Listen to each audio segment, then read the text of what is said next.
कि कौन से कभी चाहिए। जैसे टैक्सेबल गुड्स देता हूँ तो टैक्स इनवॉइस चाहिए, एग्जाम गुड्स सप्लाई करता हूँ तो बिल ऑफ सप्लाई चाहिए, with in the state same GST पे है तो डिलीवरी चालान चाहिए एंड सो ऑन। अब हम एक नया टॉपिक स्टार्ट कर रहे हैं, उसी का कंटिन्यूएशन है लेकिन क्रेडिट नोट। जो चैप्टर का नाम था tax invoice, debit note and credit note, tax invoice portion complete हुआ है। अब हम स्टार्ट करते हैं section 34 credit note. Credit note का समझते कब इश्यू कर सकते हैं, कहाँ इश्यू कर सकते हैं, कैसे कर सकते हैं। ये देखो first point, section 34 goods return by recipient. Suppose मैं सप्लायर हूँ, आप लोग सब रिसिपिएंट बन जाओ, ठीक है। मैंने आपको गुड्स सप्लाई के 10 लाख प्लस 18% जीएसटी 1000 केजी आपको दे दी, ये देखो। ओके, अब क्या हुआ, सर्टेन गुड्स आपने रिटर्न किया, आपको नहीं अच्छे लगे, क्वालिटी खराब थी, कुछ भी गड़बड़ था, तो 10 लाख में से 1 लाख के गुड्स 1000 केजी में से 100 केजी आपने गुड्स रिटर्न कर दी, ये देखो। ओके, तो यहाँ पे क्वेश्चन आता है एट विच डॉक्यूमेंट सप्लायर, कौन कौन कर रहा है, which document supplier is required to issue for goods returned by recipient। जैसे मैंने आपको बेचा होगा तो मैंने आप पे टैक्स इनवॉइस इश्यू किया होगा। अब जब आप रिटर्न कर रहे हो तो आपको कुछ नहीं करना है, काम सिर्फ सप्लायर को ही करना है। तो सप्लायर को कौन सा डॉक्यूमेंट इश्यू करना है, तो ये देखो एक्ट में क्या है, सेक्शन 34, ये भी इंपॉर्टेंट है सेक्शन नंबर। अगर गुड्स रिटर्न कर रहा है रिसीपिएंट तो फिर supplier is required to issue credit note। Document कौन सा है, क्रेडिट नोट। क्या डॉक्यूमेंट है, वापस बोल रहा हूँ, क्रेडिट नोट करके एक डॉक्यूमेंट है, वो सप्लायर को इश्यू कर, रिसिपिएंट को कुछ भी नहीं करना। सो सप्लायर यहाँ पे क्रेडिट नोट इश्यू करेगा 1 lakh plus 18% GST. It is the responsibility of supplier to raise credit note, even though goods आप रिटर्न कर रहे, काम सप्लायर पर डाल दिए। ओके, तो it is the responsibility of the supplier, ठीक है। तो जब भी गुड्स रिटर्न होते हैं, क्वालिटी खराब है, क्वांटिटी में गड़बड़ है, कुछ भी गड़बड़ है, आपको नहीं अच्छे लगे, तो सप्लायर को, जिसने टैक्स इनवॉइस इश्यू किया, उसी को क्रेडिट नोट भी इश्यू करना पड़ता है, ठीक है। चलो सेकंड पॉइंट देखो, goods as service are found to be deficient. जैसे मैंने आपको सर्विसेज दी, टीचिंग सर्विसेज दी 50,000 प्लस 18% जीएसटी, इसके लिए मैंने आप पे टैक्स इनवॉइस इश्यू किया था, आपने पैसे भी दे दिए। ओके, अब आपको शायद मेरी सर्विस अच्छी नहीं लगी, यू आर नॉट सेटिस्फाइड, यार नहीं बराबर सिखा रहे, तो you are asking for refund. आपने पूरे पैसे रिफंड मांगे, पूरे मांगे आधे मांगे जो भी है, मैंने आपको रिफंड भी दे दी, ठीक है। तो अब मैंने तो आपको रिफंड दे दिया ना, तो ये रिफंड के लिए जो मैंने आपको दे दिया, तो इसके लिए मैं कौन सा डॉक्यूमेंट इश्यू करूं, ये तो रिफंड दे दिया ना पैसा, इसके लिए कौन सा डॉक्यूमेंट इश्यू करूं। तो यहाँ भी वही है सेक्शन 34 में, कि अगर मैं जो आपको गुड्स बेचता हूँ या सर्विस देता हूँ, आपको बराबर नहीं लग रही, डेफिशिएंट लग रही है, या फिर सेटिस्फाई नहीं हो, तो इस चीज के लिए भी मुझे क्रेडिट नोट इश्यू करना पड़ेगा। और आपको एक डॉक्यूमेंट जो मैंने कल सिखाया था, रिफंड वाउचर भी इश्यू करना, याद है, कल रिफंड वाउचर बोला तो ही जीएसटी का रिफंड मिलता है। तो यहाँ पे मैं आपको पैसे भी रिफंड करूंगा और क्रेडिट नोट भी दूंगा और रिफंड वाउचर भी इश्यू करूंगा। इसके बेस पे मेरी जीएसटी लायबिलिटी कम हो जाए। तो यहाँ पे भी वही है, रिस्पॉन्सिबिलिटी सिर्फ सप्लायर की है। देखो, हमेशा रिस्पॉन्सिबिलिटी सप्लायर की ही है, रिसिपिएंट को कुछ भी इश्यू करने की जरूरत नहीं, ठीक है। So it is the responsibility of the supplier. अब नेक्स्ट पॉइंट आता है, देखो वही है, एक सिमिलर पॉइंट है। जैसे मैंने आपको 1000 क्वांटिटी ऑफ डेयरी मिल्क दी थी, 1 लाख रुपए में आपको दिया था, टैक्स इनवॉइस इश्यू किया था, सब कुछ किया, 1 लाख प्लस 12% जीएसटी। अब कुछ क्वांटिटी डिटोरेटेड निकली, देखो ऐसे निकली, आपने खोल के चेक किया तो यार बराबर नहीं, 1000 में से 100 क्वांटिटी खराब है, तो आपने मुझे 100 क्वांटिटी का पैसा देने से मना कर, बोला ये तो दूंगा ही, 900 क्वांटिटी का दूंगा, बाकी जो करना है करो। तो आपने मुझे सिर्फ 90,000 दिया और जीएसटी भी सिर्फ 90,000 के ऊपर ही दिया, ये देखो। अब यहाँ पे भी वही आएगा, सेक्शन 34 में वही कहा है कि अगर गुड्स एंड सर्विसेज जो भी मैं आपको सेल कर रहा हूँ, दे रहा हूँ, वो डेफिशिएंट है, देन सप्लायर को क्या करना पड़ेगा, क्रेडिट नोट इश्यू करना पड़ेगा। वही supplier shall be required to issue credit note. Okay, तो यहाँ पे भी वही पॉइंट है that it is the responsibility of the supplier. अगर गुड्स डैमेज है, डिटेरियोरेटेड है, सर्विस से सेटिस्फाइड नहीं हो, तो सबके लिए एक ही डॉक्यूमेंट है, क्रेडिट। ठीक है, एक और केस स्टडी है, ये देखो, मैंने आपको 50 लाख प्लस 18% जीएसटी का किया था, लेकिन गलती क्या की पता है, invoice tax invoice 50 lakh plus 18 का करना चाहिए था, मैंने बाय मिस्टेक कर दिया 60 लाख प्लस 18। ये गलती हुई है, कोई क्राइम नहीं हुआ। ओके, तो मैंने कितने का करना चाहिए था, 50 लाख, पर कितना दिया, 60 लाख का, गलती हुई। अब इनवॉइस तो चेंज नहीं कर सकते, आपको पता है, इनवॉइस एक बार बन गया तो बन गया, फिर कैंसिल नहीं कर सकते, काफी दिनों बाद अगर ध्यान गया तो अब क्या करें, which document suppliers will be required to issue for the excess amount। ये जो excess हो गया 10 लाख का, जो था ही नहीं मेरा, मुझे कभी मिलने ही नहीं वाला है, 10 लाख प्लस 18 कभी मिलने ही नहीं वाला है, तो क्या करें, तो सॉल्यूशन दे। सेक्शन 34 में कहा है दैट वही अगर टैक्सेबल सॉरी अगर टैक्सेबल वैल्यू जो आपने इनवॉइस में डिक्लेयर किया है, if it is greater than the taxable value का जो गुड्स या सर्विस आपने सप्लाई किया, तो यहाँ पे भी supplier is required to issue credit. सब में एक ही डॉक्यूमेंट है, क्रेडिट। सिनेरियोस बता रहा हूँ कब कब आप क्रेडिट नोट इश्यू कर सकते हो, बस वो बता रहा हूँ।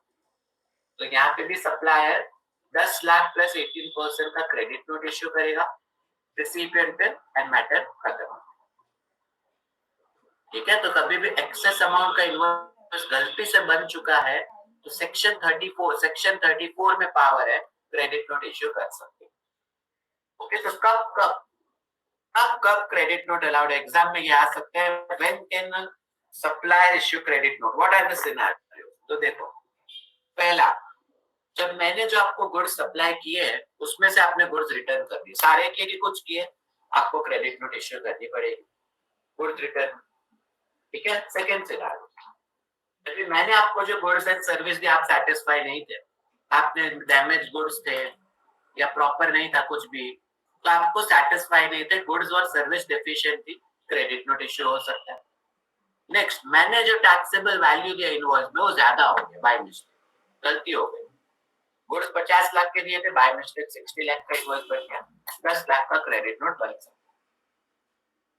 ओके, फाइनल सिनेरियो एक और है, जब tax charged in invoice is greater than the tax payable, मतलब मैंने आपको सपोज 2 लाख प्लस 18% का इनवॉइस रेस किया, सॉरी गुड्स सप्लाई किया, इनवॉइस में बाय मिस्टेक इंस्टेड ऑफ 18% मैंने क्या कर दिया, 28% लिया, गलती हो गई, इनवॉइस में मिस्टेक हो गई, 2 लाख प्लस 28%, तो यहाँ पे भी 10% के लिए जो डिफरेंस है उसका क्रेडिट नोट इश्यू किया जा सकता है, ऐसा रूल है, उसका भी क्रेडिट नोट इश्यू किया जा सकता है। समझे? So this is the power. Section 34 में अगर आपको आया तो यही एक जो स्क्रीन है वो इम्पोर्टेंट है, ये स्लाइड एक इम्पोर्टेंट है, कब कब क्रेडिट नोट इश्यू किया जा सकता है। ओके, सो ये 4 केस में ही क्रेडिट नोट इश्यू किया जा सकता है जीएसटी एक्ट में, बाकी कोई है ही नहीं पावर। चलो अब हम नेक्स्ट स्लाइड पे जाते हैं, 1 minute.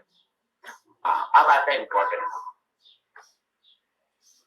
What is the time limit for issuance of the credit note. Credit note का कुछ तो टाइम लिमिट होगा कि लाइफ टाइम कभी भी कर सकते हैं, कोई तो टाइम लिमिट होगा for issuance of credit note. तो प्लीज सुनो ध्यान से सुनो, ये इंपॉर्टेंट है, बहुत इंपॉर्टेंट, एग्जाम क्वेश्चन आ चुका है। सपोज मैं सप्लायर हूँ, आप लोग रिसिपिएंट बन जाओ, मैंने आपको गुड सप्लाई की है 5 लाख प्लस 12% जीएसटी, कभी मार्च 21, कभी सप्लाई किए सर मार्च 21 में।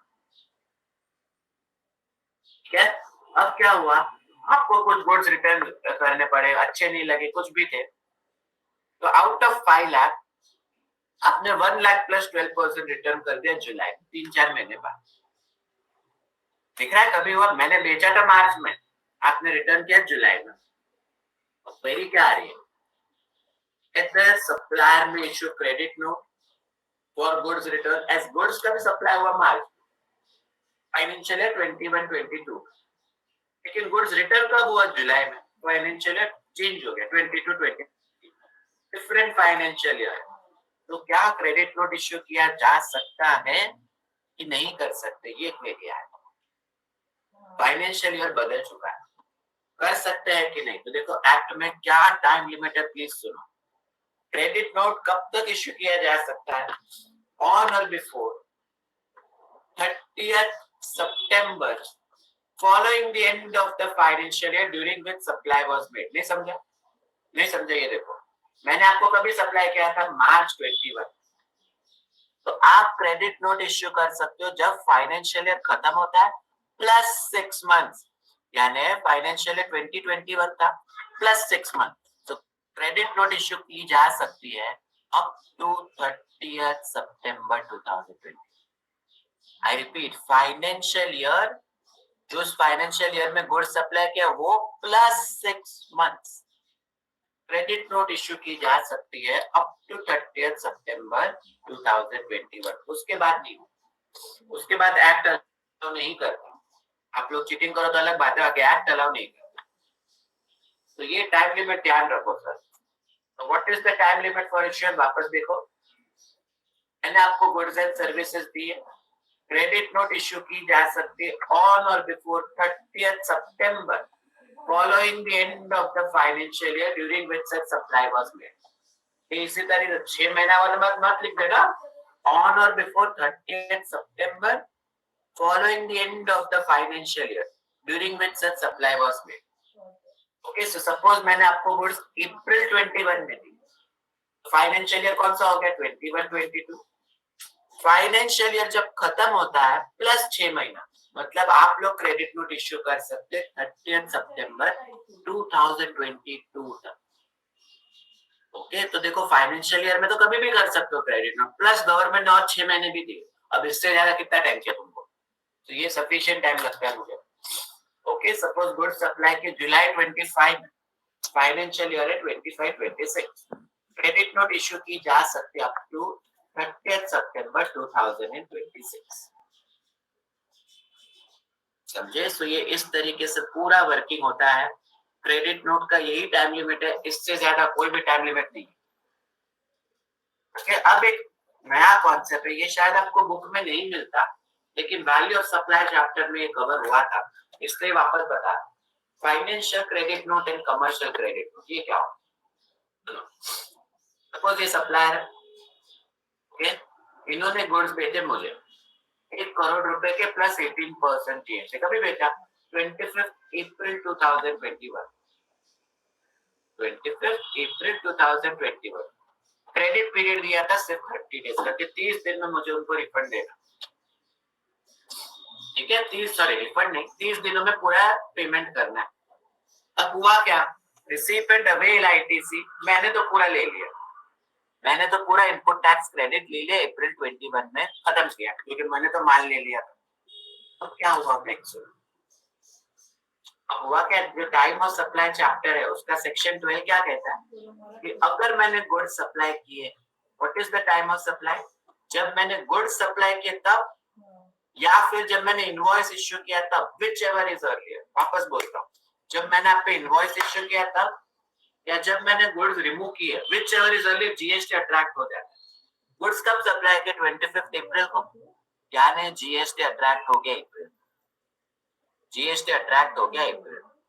इसीलिए मिस्टर नाना पाटेकर ने ये जीएसटी भर दिया 18 लाख रुपए का, कब? खुद के पॉकेट से, खुद के पॉकेट से ही भर दिया इन अप्रैल 2021। बेचारे का तो 18 लाख ब्लॉक हो गया ना, मैंने तो उसको पैसे नहीं दिए अब तक। एम आई राइट? सो आप, मैंने, नाना पाटेकर ने जो मुझे गुड्स बेचे थे उसमें से 18 लाख का जीएसटी उन्होंने भर दिया खुद के पॉकेट से, क्योंकि मैंने अब तक 1 करोड़ भी नहीं दिया, मैंने अब तक उनको 18 लाख का जीएसटी भी नहीं पे किया, तो उन्होंने खुद के पॉकेट से भर दिया। करेक्ट? अब देखो क्या हो, 2 महीना हुआ, वो मेरे पास पैसे मांगने आके, लाओ पैसे, मैं बोला नहीं है, जाओ, चले गए। 4-5 महीने बाद है, वापस पैसे, मैं बोला नहीं है, जाओ, वापस चले गए। 8 महीने बाद आया पैसे मांग, बोला नहीं है, जाओ, वापस चले गए। सो ऐसा तो लाइफ टाइम चलता रहेगा, राइट? तो अब ये क्या करे कि मेरे से हाथ जोड़े के जाने दे, ये पैसा देने नहीं वाला, तो वो मुझे 10% कैश डिस्काउंट ऑफर कर कि यार अभी का अभी पेमेंट कर, मैं 10% कैश डिस्काउंट, ट्रेड डिस्काउंट नहीं बोला मैंने, कैश डिस्काउंट है फॉर प्रॉम्प्ट पेमेंट। अब क्या ये जो 1 करोड़ का 10%, क्या सप्लायर क्रेडिट नोट इसमें इश्यू कर सकता है 10 लाख का प्लस जीएसटी के? नहीं कर सकता, ये क्वेरी है। क्वेश्चन समझा ना आपको? क्या इसमें सप्लायर क्रेडिट नोट इश्यू कर सकता है? मैंने आपको पिछली स्लाइड में 4 केस स्टडी बताई जिसमें आप क्रेडिट नोट इश्यू कर सकते हैं। उसमें कैश डिस्काउंट का पॉइंट कहीं भी नहीं, उसमें कैश डिस्काउंट का पॉइंट कहीं भी नहीं था। गुड्स रिटर्न होते तो होता है, वैसा सब पॉइंट्स थे। आप समझे? तो ये देखो इसमें क्या लिखा है, सेक्शन 34 में कब आप कर सकते हो? जब रिसिपिएंट गुड्स रिटर्न करता है तब कर सकते हो, गुड्स एंड सर्विस डेफिशिएंट होती है तब कर सकते हो, इनवॉइस वैल्यू आपने गलत लिखी है तो कर सकते हो, या टैक्स रेट में गड़बड़ किया है तो कर सकते हो। सिर्फ ये 4 ही तो केस है। कैश डिस्काउंट अगर देते हो तो जीएसटी एक्ट अलाउ नहीं करता। यहाँ पे तो क्या हुआ है, इन 10% कैश डिस्काउंट ऑफर किया, जो ऊपर 4 पॉइंट है उसमें कहीं भी ये सेटिस्फाई नहीं हो रहा। ऊपर जो 4 पॉइंट है उसमें कहीं भी ये सेटिस्फाई नहीं हो रहा। तो इस केस में supplier credit note GST act के हिसाब से नहीं कर सकते। जब भी आप कैश डिस्काउंट देते हो अपने क्लाइंट्स को, कस्टमर को, तो सप्लायर क्रेडिट नोट इश्यू नहीं करने देता, ये रूल है, जीएसटी एक्ट नहीं करने देता है। तो क्या करना होगा इस केस में, सप्लायर को फाइनेंशियल क्रेडिट नोट देना होगा, मतलब excluding GST. He may issue financial credit note, net value 1 crore था ना, उसका 10%, सिर्फ 10 लाख का फाइनेंशियल क्रेडिट नोट दे सकता है। जीएसटी को यहाँ पे टच भी नहीं कर सकते, जीएसटी को यहाँ पे टच भी नहीं कर सकते, यहाँ पे जीएसटी इम्पैक्ट एक्सटेंड नहीं हो सकता। तो ये एक बहुत इंपॉर्टेंट पॉइंट है। ये एग्जाम ओरिएंटेड इंपॉर्टेंट नहीं है, मानता हूँ, लेकिन प्रैक्टिकल लाइफ में काफी लोग ऐसा करते हैं कि क्लाइंट को डिस्काउंट देते तो क्रेडिट नोट इश्यू कर देते, गलत है। जीएसटी एक्ट अलाउ नहीं करता। जीएसटी एक्ट बोलता है कि सिर्फ ऊपर जो 4 पॉइंट है उसी के हिसाब से आप क्रेडिट नोट दे सकते हो। अगर आप डिस्काउंट देते हो तो you are required to issue financial credit note, ये लॉ है, ठीक है? तो ये शायद एग्जाम में तो डेफिनेटली नहीं आएगा, बट आपको नॉलेज के लिए ये मैंने सिखाया। सो ये था फाइनेंशियल क्रेडिट। तो प्लीज ध्यान रखो, सिर्फ ये 4 पॉइंट में ही आप क्रेडिट नोट इश्यू कर सकते हो एज पर सेक्शन 34, बाकी नहीं कर सकते। ओके, चलो अब हम नेक्स्ट पॉइंट पे जाते हैं, डेबिट नोट इन जीएसटी। ये भी एक बहुत अच्छा पॉइंट है। ये देखो, क्रेडिट नोट में किसी को डाउट है तो प्लीज पूछिए, कोई डाउट है, वरना मैं डेबिट नोट पे आगे जाऊंगा। सर, हाँ सर, इसमें what we have been told by our consultant कि whenever you are issuing the credit note, आपको उसका corresponding invoice number उसमें मेंशन करना पड़ता है रिटर्न में। हाँ बराबर है सर, अदरवाइज वो क्रेडिट नोट वैलिड नहीं होती है। करेक्ट है सर,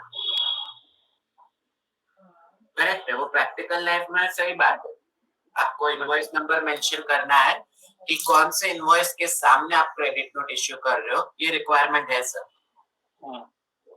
अच्छा, और विदाउट करस्पॉन्डिंग इनवॉइस मतलब नहीं कर सकते हो?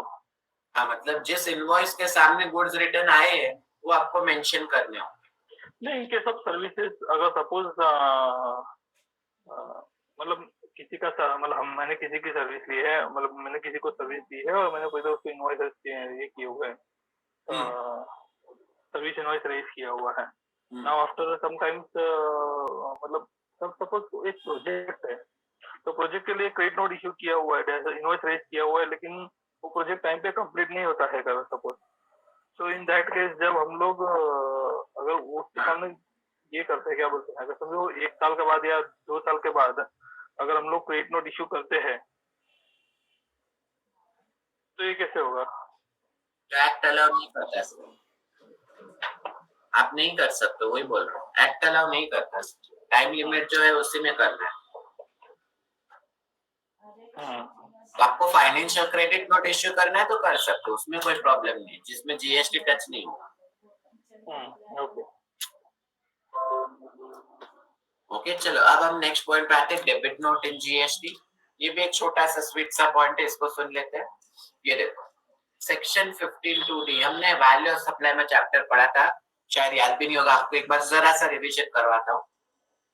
Interest for the delayed payment of consideration, देखो मैं याद करवाता हूँ क्या मैं कहना चाहता हूँ, फिर डेबिट नोट पे आते हैं। सपोज मैं सप्लायर हूँ, आप लोग सब बायर बन जाओ, रिसिपिएंट हो, मैंने आपको goods and services the 10 lakh plus 18% GST.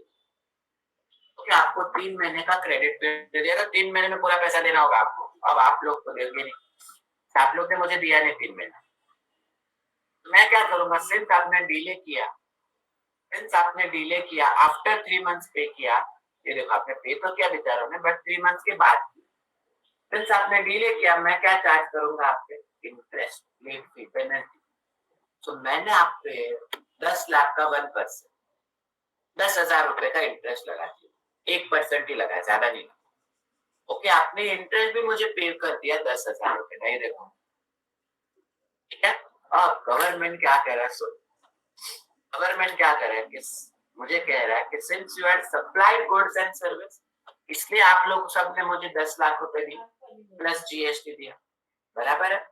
Similarly since मैंने गुड्स एंड सर्विस दिए थे, इस गुड्स एंड सर्विस पे मैं इंटरेस्ट कमाया हूँ 10,000 का, तो ये 10,000 जो है, जो 10,000 का इंटरेस्ट है वो क्या है, as good as additional consideration in relation to sale of goods और सप्लाई ऑफ सर्विस। जो मैंने गुड्स एंड सर्विस बेचे उसी के सामने 10 लाख आया था, एंड ये गुड्स एंड सर्विस के सामने ही तो 10,000 भी तो आया है। तो गवर्नमेंट वही कह रहा है कि जो भी इंटरेस्ट, लेट फी, पेनल्टी मिली है for goods and service, it is nothing but additional consideration in relation to supply of goods और सर्विसेज। तो मतलब क्या, ये जो भी इंटरेस्ट कमाया, लेट फी कमाया, इस पे भी जीएसटी अट्रैक्ट होता है, ये भी टैक्सेबल, ये भी जीएसटी अट्रैक्ट होता है,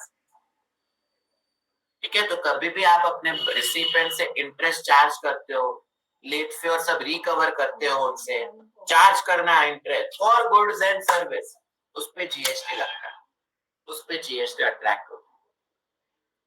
लोन पे नहीं होता मानता हूं, लेकिन इस पे होता है, गुड्स एंड सर्विस पे होता है।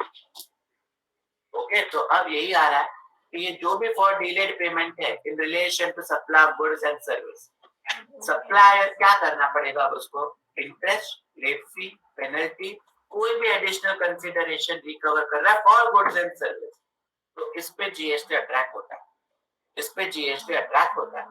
ओके, अब कौन सा डॉक्यूमेंट रेट, सबसे पहले क्वेरी आती है, what is the rate, rate कौन सा लगाऊं, ये जो भी मैं 10,000 रुपए रिकवर कर रहा हूँ उस पर कौन सा जीएसटी रेट लगाऊं, 5, 12, 18 की 20। तो देखो एक्ट में क्या है, गवर्नमेंट कह रहा है कि जो भी इंटरेस्ट मिला है, it is nothing but additional consideration for supply of goods and service, ये जो गुड्स बेचा उसके सामने एडिशनल पैसा आया। ओके, सो जो GST rate goods and service का था, जो टैक्स इनवॉइस में मैंने चार्ज किया होगा, वो ही जीएसटी रेट कंटिन्यू रहेगा इस इंटरेस्ट का। जैसे मैंने आपको एसी बेचा था, एसी का जीएसटी रेट कितना है सर, 28%। अगर आप उसके लिए मुझे इंटरेस्ट पे करो तो उस इंटरेस्ट पे भी मैं 28% ही लगाऊं। अगर मैंने आपको 5% का कोई प्रोडक्ट बेचा, आपने डिले किया, इंटरेस्ट दे रहे हो, तो उसको इंटरेस्ट पे भी मैं 5% ही लगाऊंगा। तो जो भी गुड्स एंड सर्विस का रेट है उसी पे इंटरेस्ट लगता है, समझा समझा। ये सब वैल्यू सप्लाई में किया था बट याद नहीं होगा, ऑब्वियसली बहुत टाइम हो गया। नेक्स्ट, अब कौन सा डॉक्यूमेंट इश्यू करना है, what is the document required to be issued for additional consideration. तो ये देखो, कि जो भी एडिशनल कंसीडरेशन ले रहे हैं ना, इसके लिए इनवॉइस इश्यू नहीं करना, इसके लिए इश्यू करना होगा डेबिट नोट। ये देखो, तो अगर आप कोई गुड्स एंड सर्विस के लिए इंटरेस्ट कमा रहे हैं, चार्ज कर रहे हैं, तो उस पे मुझे डेबिट नोट करके एक डॉक्यूमेंट है वो इश्यू करना पड़ेगा, ठीक है।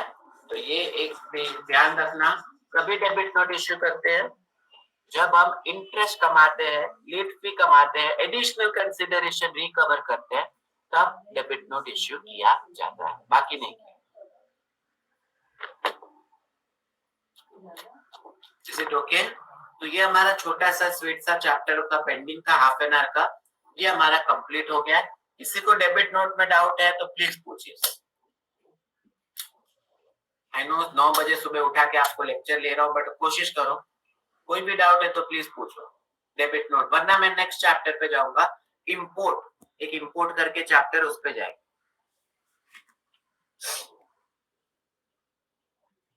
No doubt? नो। अब हम नेक्स्ट चैप्टर पे जा रहे हैं, इंपोर्ट। बहुत ही इंपॉर्टेंट चैप्टर है ये, देखो, बट ये थोड़ा कंफ्यूजिंग चैप्टर है, मैं पहले ही बोल रहा हूँ, थोड़ा कंफ्यूजिंग चैप्टर है। ये आपको प्रैक्टिकल लाइफ में बहुत हेल्प करेगा। एग्जाम में 2 से 4 मार्क्स का चैप्टर याद है, import of goods and service. अब इस चैप्टर को मैंने 4 पार्ट में डिवाइड किया। पहला, जब गुड्स इंपोर्ट करते हैं तो क्या होता है। एक शेड्यूल 3 अगर आपको याद हो सप्लाई चैप्टर में, शेड्यूल 3 है एक इंपोर्ट ऑफ गुड्स पे, मैं बताऊंगा कि इस पे कभी भी जीएसटी नहीं लगता, नॉन टैक्सेबल सप्लाई है। और इंपोर्ट ऑफ सर्विस पढ़ेंगे, फोर्थ एक पढ़ेंगे ऑर्डर सर्विस और कुछ एफएक्यू है। ऑर्डर सर्विस है एक, और एफएक्यू, ये सारी चीजें पढ़ेंगे। ओके, कुछ भी कर रहे हो तो साइड में रख देना, थोड़ा डिफिकल्ट चैप्टर है इसीलिए। फर्स्ट पॉइंट, हम लोग पढ़ रहे हैं import of goods in GST, ठीक है। ये चलो, पहली बात क्या होता है डेफिनेशन। वेरी गुड, बहुत सिंपल सा डेफिनेशन है, सुनो। सपोज मैं गुड्स इंपोर्ट कर रहा हूँ फ्रॉम यूएसए, श्रीलंका, लंदन, कहीं से भी कर रहा हूँ, कहीं से भी कर रहा हूँ। ओके, ये गुड्स मैं इंडिया ला रहा हूँ, bringing goods in India from a place outside India. Section 210 क्या करे, इंपोर्ट ऑफ गुड्स मतलब क्या, bringing goods in India from a place outside India. Very good, क्या डेफिनेशन, समझा डेफिनेशन। ये नहीं आने वाला एग्जाम है, ये सिर्फ आपके नॉलेज के लिए है कि अगर मैं गुड्स इंडिया में लाता हूँ from a place outside India तो इसको इंपोर्ट कहा जाता है। ओके, अभी इसमें कोई कोई ऐसा ग्रेट डेफिनेशन नहीं था, बट है, अभी क्या करें। अब प्रोसेस समझता है इंपोर्ट ऑफ गुड्स, कैसा प्रोसेस होता है वो भी इंपॉर्टेंट। सपोज मैं इंडियन हूँ, मैं ऑर्डर प्लेस करता हूँ किसी आउटसाइड इंडिया के पर्सन, ओके, से यूएसए, श्रीलंका, यूके, कहीं के पर्सन है, मैं उस पर ऑर्डर प्लेस करता कि ये गुड्स चाहिए। अब वो पर्सन गुड सप्लाई करता है थ्रू एयरक्राफ्ट, वेसल, ट्रक, कैसे भी वो सप्लाई करता है। ये गुड्स पता है कहाँ आते हैं, डायरेक्टली मेरे गोदाम में नहीं आते। ये गुड्स पहले आते हैं कस्टम पोर्ट। ये गुड्स कहाँ आते हैं, पहले इंडियन के कस्टम पोर्ट पे आते हैं, इंडिया के कस्टम पोर्ट पे आते हैं। उस पोर्ट पे मुझे जाना पड़ता है, मुझे एक डॉक्यूमेंट फाइल करना पड़ता है, bill of entry, okay, custom duty भरनी पड़ती है, आईजीएसटी भरना पड़ता है, तब जाके मुझे गुड्स मिलते हैं। क्या क्या करना पड़ता है, वापस बोलता हूँ, मैं पोर्ट में जाऊंगा, ये गुड्स इंडियन कस्टम पोर्ट पे है, वहां पे मुझे बिल ऑफ एंट्री फाइल करना है, कस्टम ड्यूटी भरना है, आईजीएसटी भरना है, तब जाके गुड्स हाथ में मिलते हैं और फिर मैं लेके जा सकता हूँ। ये कस्टम्स में आएगा, डोंट वरी, इसे अभी आपको समझा। ठीक है, क्या क्या मोड्स है इंपोर्ट करने के। आप पानी वेसल से कर सकते हो, यही सबसे बड़ा है, एयरक्राफ्ट से होता है, या फिर अगर आप पाकिस्तान, बांग्लादेश, नेपाल से मंगाओ तो बाय रोड भी होता है इंपोर्ट ऑफ गुड्स। ठीक है, अब आता है चलो सबसे बड़ा point, what is the time of supply for import of goods. चलो ध्यान देना सब लोग, ये एक बहुत अच्छा क्वेश्चन है, सुनो।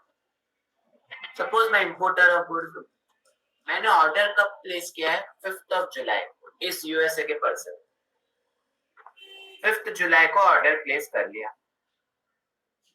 ठीक है, अब देखो उसने गुड्स को लोड किया वेसल में, एंड उसने 10th जुलाई को लोड कर दिया अपने वेसल में यूएसए।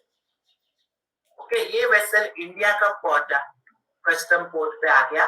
ये वेसल आया 30th जुलाई को, 15-20 दिन बाद आया इंडिया, करेक्ट है। अब मैं गया पोर्ट पे, मैंने इस गुड्स को लिया, पहले मैंने बिल ऑफ एंट्री फाइल किया, कस्टम ड्यूटी आईजीएसटी सब पे किया, कब किया सर? 2 अगस्त 2020, 2-3 दिन बाद।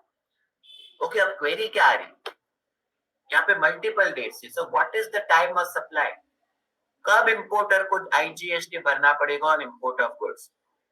जब मैंने ऑर्डर प्लेस किया 5 जुलाई को, तब जब ये यूएसए वाले ने गुड्स लोड किया तब, जब गुड्स इंडिया में आया तब, या मैंने जब बिल ऑफ एंट्री फाइल किया तब? कोई आंसर दे सकता है कब आईजीएसटी अट्रैक्ट होगा? मुझे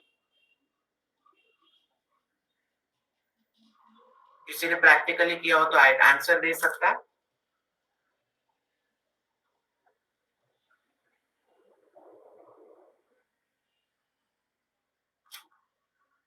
नहीं आता? ये ऑन द टाइम गुड्स आए तब, sorry, at the time of bill of entry. Okay, एक मैडम भी कोई बोल रहे थे, क्या कहा था मैडम? आवाज नहीं आ। Sir when goods are imported after that. चलो ठीक है, देखो आंसर एक्ट में क्या लिखा है ये सुनो, और ये सही है। ये देखो, time of supply for import of goods is the date of filing. जब बिल ऑफ एंट्री फाइल करते हो ना सर, तब भी जीएसटी अट्रैक्ट होता है। ओके, क्योंकि मैंने ऑर्डर इंपोर्ट का सपोज प्लेस किया और मैं कल कैंसिल कर दूं तो बराबर है ना, तो इसलिए तभी आईजीएसटी नहीं लगा। अगर उसने लोड किया और माल डूब गया तो मैं क्यों जीएसटी भरूं? तो जब भी मैं बिल ऑफ एंट्री भरता हूँ तभी ही आईजीएसटी अट्रैक्ट होता है। सो 2 अगस्त को मुझे जीएसटी अट्रैक्ट हो जाए, 2 अगस्त को। तो ये एक बहुत इंपॉर्टेंट पॉइंट है। कभी भी आप इंपोर्ट करो गुड्स को, तो जीएसटी कब अट्रैक्ट होता है? जब importer bill of entry file करे तब। आई रिपीट, जब भी importer bill of entry file करे तब भी ही आईजीएसटी अट्रैक्ट होता है। एंड इंपोर्ट है तो आईजीएसटी आएगा, कभी भी सीएनएस हो ही नहीं सकती, क्योंकि आउटसाइड इंडिया से कर रहे हो तो आईजीएसटी ही भरना पड़ता है। ओके, तो यहाँ पे ये चीज ध्यान रखना, टाइम ऑफ सप्लाई। अब आता है place of supply. Just 1 minute.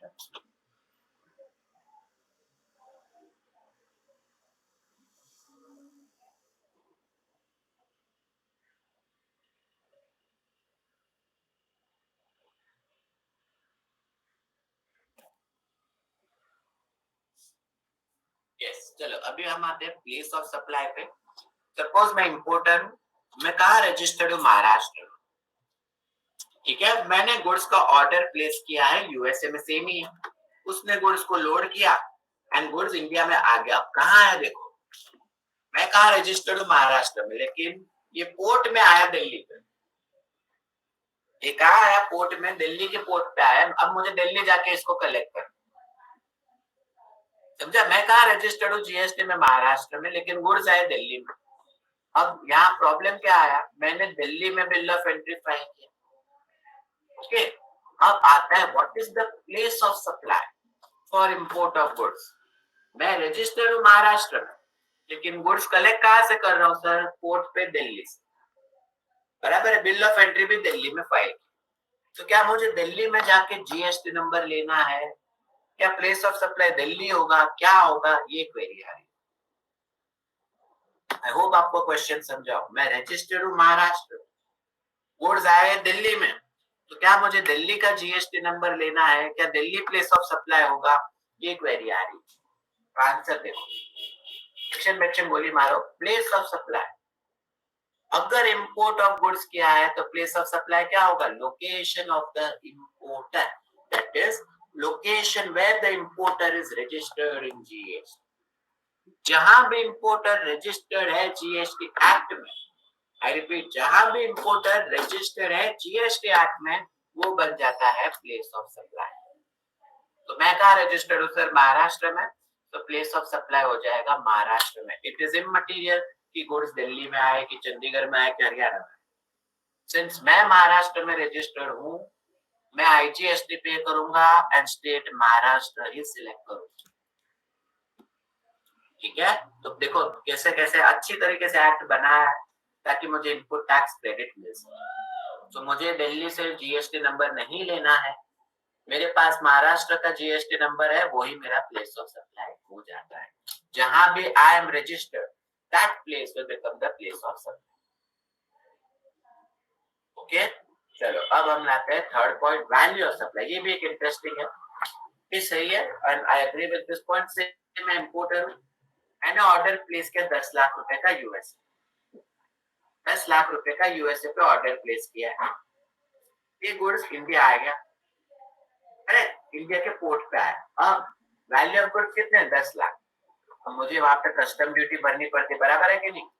मैंने कस्टम ड्यूटी भरी 1 लाख, मैंने एंटी डंपिंग ड्यूटी करके भी एक चीज होती है, ये सब कस्टम्स में आएगा, 2 लाख। सेफगार्ड ड्यूटी भरी है 2 लाख।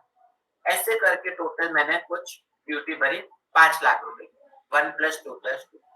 अब मुझे आईजीएसटी भी पे करना है 20%, मुझे आईजीएसटी पे करना है 20% का। क्वेरी मैं आप लोगों से पूछ रहा हूँ, कौन से अमाउंट पे मुझे आईजीएसटी पे करना है? क्या मुझे सिर्फ 20 लाख पे करना है, मतलब वैल्यू ऑफ गुड्स पे, या कस्टम ड्यूटी पे भी आईजीएसटी लगेगा, टैक्स पे भी tax? On what amount importer shall be liable to pay IGST? क्या किसी को नॉलेज है? क्या मुझे 10 लाख पे ही आईजीएसटी भरना है या 15 लाख पे आईजीएसटी भरना है? टैक्स के ऊपर भी आईजीएसटी?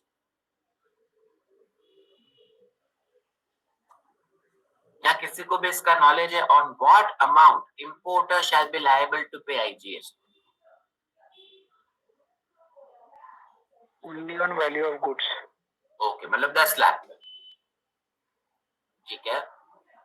देखो वैल्यू ऑफ सप्लाई क्या होता है फॉर इंपोर्ट। देखो अभी ये डेंजरस सेक्शन बना है।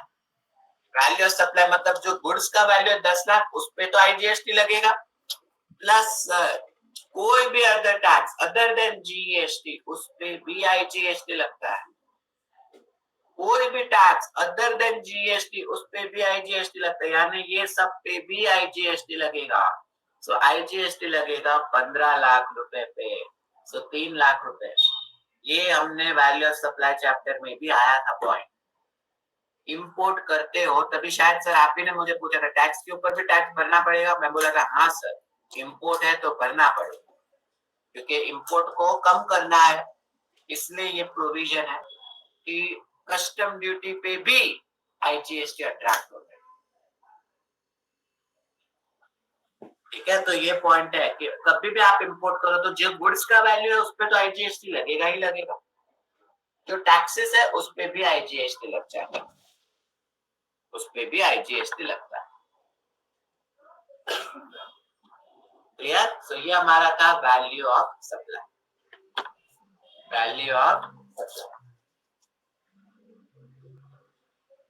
ठीक है, अब आता है next, input tax credit for import of goods.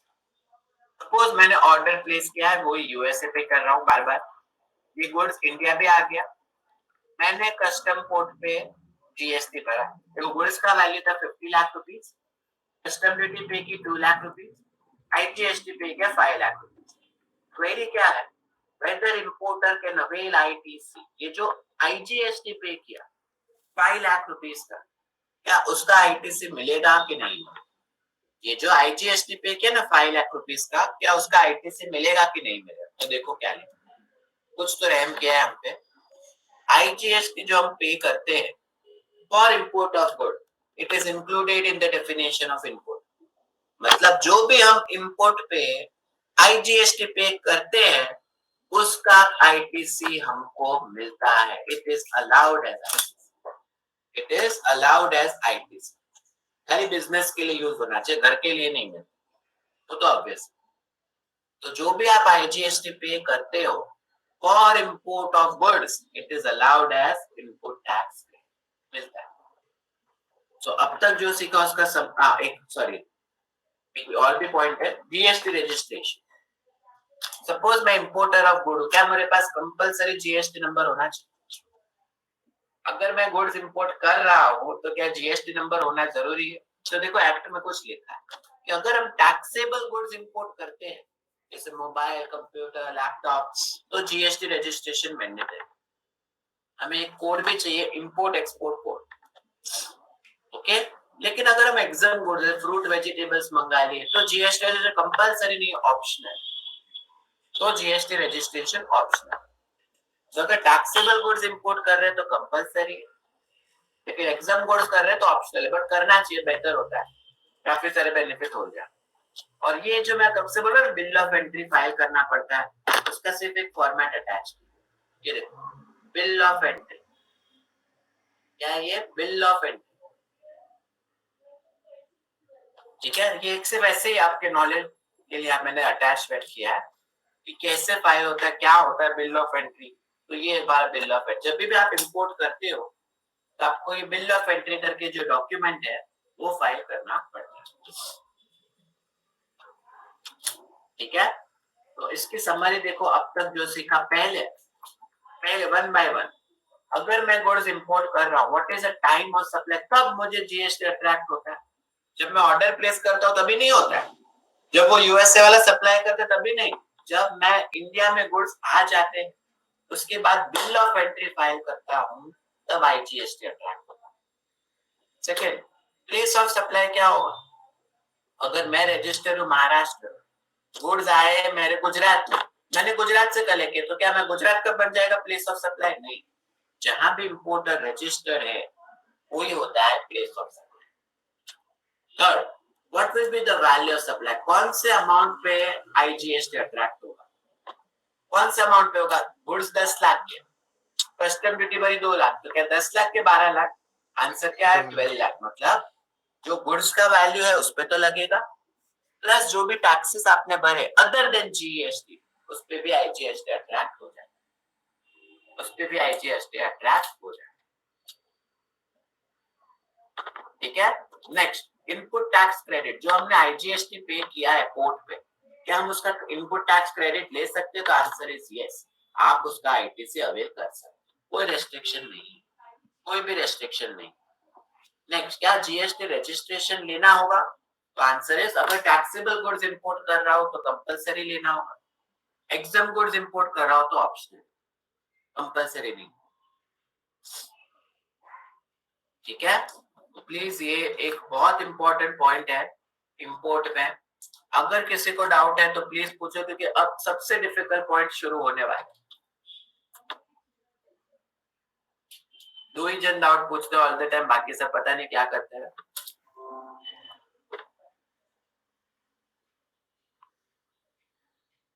कोई डाउट नहीं, चलो ठीक है।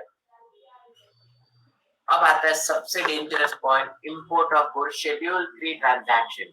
ये एक अमेंडमेंट हुआ है 2019, इसलिए इंपॉर्टेंट। पहले ये पॉइंट नहीं था, जीएसटी 2017 में आया, अमेंडमेंट हुए 2019 में, 2 साल बाद, इसलिए point important. Import of goods schedule 3 transaction. क्या शेड्यूल 3 क्या? What is schedule 3? मतलब नॉन टैक्सेबल सप्लाई, इस पे जीएसटी नहीं अट्रैक्ट होता है, उसका बात करते हैं। मैं समझाता हूँ, मैं आपको एक बार याद दिलाता हूँ ये क्या है। सप्लाई चैप्टर में हमने ये पढ़ा था, एक बार याद करते, स्टोरी याद करते। मैंने आपको एक एम्प्लॉयर एम्प्लॉय की स्टोरी बताई, शेड्यूल 3 ऑफ द सीजीएसटी, याद करो। मैं एक एम्प्लॉय था, ठीक है, मेरा ये बॉस है एम्प्लॉय जो मुझे सैलरी सैलरी सैलरी पे करता है, ओके, 1 करोड़ की सैलरी पे करता है।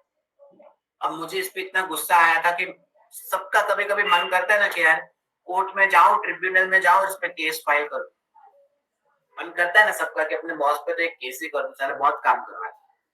फिर कभी कभी मन करता है कि यार यहाँ नहीं, सीधा मेंबर ऑफ पार्लियामेंट कोई लॉ पास करे कि 7 बजे के बाद कोई भी ऑफिस का एम्प्लॉय कॉल नहीं कर सकते, ये तो 10-10 बजे फोन करके काम हुआ कि।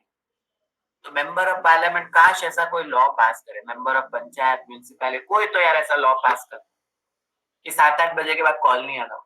कभी कभी आपका ये भी मन करता होगा कि बरी कर दो या क्रिमेटोरियम कर दो, एम्प्लॉयर को बरी कर दो या क्रिमेटोरियम कर दो, फिर आपको आंख खोल बोले ये सब कुछ नहीं कर सकते। आप सोचते हो कि लैंड बेच दूं, बिल्डिंग बेच दूं और चला जाऊं गाँव में, बराबर? तो ये मन करता है कि नहीं सकता। तो ये स्टोरी क्यों बता रहा हूँ, ये स्टोरी है शेड्यूल 3 नॉन टैक्सेबल सप्लाई, मतलब ये सब ट्रांजैक्शन पे जीएसटी नहीं आता। कौन से देखो, शेड्यूल 3 नेगेटिव लिस्ट जो होता है वो है ये, कौन से ट्रांजैक्शन पे जीएसटी नहीं आता। फर्स्ट, अगर मैं सैलरी अर्न कर रहा हूँ, सैलरी चाहे 20 लाख हो, 50 लाख हो, 5 करोड़ हो, कितनी भी सैलरी करो, GST is not applicable. Okay, तो सैलरी पे कभी भी जीएसटी अट्रैक्ट नहीं होता। फिर अगर आप कोर्ट में केस फाइल करते हो तो कोर्ट को कुछ 2-3 हजार फीस देनी पड़ती, तो ही आपका केस एक्सेप्ट होता है। तो ये जो फीस आप कोर्ट को पे करते हो, ट्रिब्यूनल को पे करते हो जस्टिस के लिए, उस पे भी जीएसटी अट्रैक्ट नहीं है। तो कोर्ट चाहे 20 लाख कमाए, 100 लाख कमाए, 5 करोड़ कमाए, कोर्ट को जीएसटी नहीं भरना पड़ता। फिर आपका क्या मन किया था, मेंबर ऑफ पार्लियामेंट कोई लॉ पास करे, मतलब ये जो मेंबर ऑफ पार्लियामेंट होते हैं ना, हमारे chief minister, finance minister, prime minister, local authority, ये जो भी कमाते हैं, ये लोग जो भी कमाते हैं, member of parliament, panchayat, local authority, ये लोग बड़ी सैलरी होती है। ये लोग जितना भी पैसा कमाए, 20 लाख, 100 करोड़, 5 लाख करोड़, जितना भी कमाए, इनको भी जीएसटी अट्रैक्ट नहीं होना चाहिए ना यार, बट नहीं होता, क्या करें। फिर अगर किसी की डेथ हो जाती है, आपका मन कर रहा है बॉस को जमीन में गाड़ दो, तो किसी की डेथ हो जाती है तो कुछ लकड़ों के लिए, जलाने के लिए, आग लगाने के लिए 500 1000 रुपए देने पड़ते हैं। तो वो भी जो आप पे करते हो फॉर फ्यूनरल, बरी एक्सेट्रा, उस पे भी जीएसटी नहीं आता। मरने के बाद तो जान छोड़ो, सब पे जीएसटी लोगे क्या, तो इस पे भी जीएसटी अट्रैक्ट नहीं होता, राइट। फिर आपका क्या मन किया था, लैंड बेच दो, बिल्डिंग बेच दो, मतलब अगर आपने लैंड, चाहे अर्बन लैंड हो, गांव की लैंड हो, कोई भी लैंड, ओके, आप अगर जो भी पैसा कमाते हो सेल ऑफ फ्लैट, उस पे भी जीएसटी अट्रैक्ट नहीं होता। लैंड तो 100 करोड़ 200 करोड़ की होगी, उस पे जीएसटी नहीं आता। Next, building. अगर बिल्डिंग आप बेच रहे हो, क्या बोल रहा हूँ, बिल्डिंग अगर आप बेच रहे हो, जब पैसा आपको मिला है आफ्टर द ओसीएनसीसी, मतलब बिल्डिंग रेडी हो चुका है, रेडी करने के बाद आप बिल्डिंग बेच रहे हो, ऑक्यूपेशन सर्टिफिकेट, कंप्लीशन सर्टिफिकेट के बाद आप बेच रहे हो, तो जीएसटी नहीं आता। हाँ, लेकिन अंडर कंस्ट्रक्शन बिल्डिंग बिल्डर ने बेचा तो जीएसटी आता है। तो आप देखो, कभी भी आप प्रॉपर्टी बाय करने जाते हो ना, अंडर कंस्ट्रक्शन बिल्डिंग बाय करते हो ना, तो जीएसटी लगता है।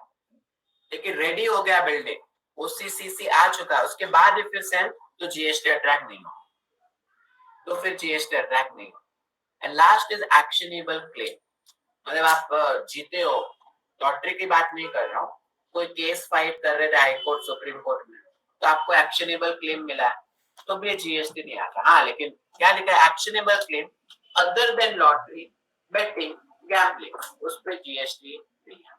मतलब लॉटरी, बैटिंग, गैम्बलिंग पे जीएसटी आएगा। अगर मैं लॉटरी में 1 करोड़ जीता हूँ तो जीएसटी भरना पड़ेगा, गैम्बलिंग में मैं जीता हूँ तो जीएसटी भरना पड़ेगा। हाँ, लेकिन उसके अलावा कोई भी एक्शनेबल क्लेम है तो जीएसटी अट्रैक्ट नहीं, तो जीएसटी अट्रैक्ट नहीं होता। तो ये शेड्यूल 3 था।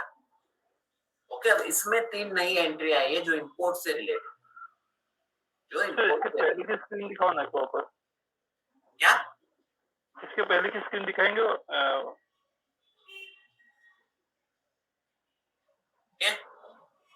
हाँ ये ठीक है।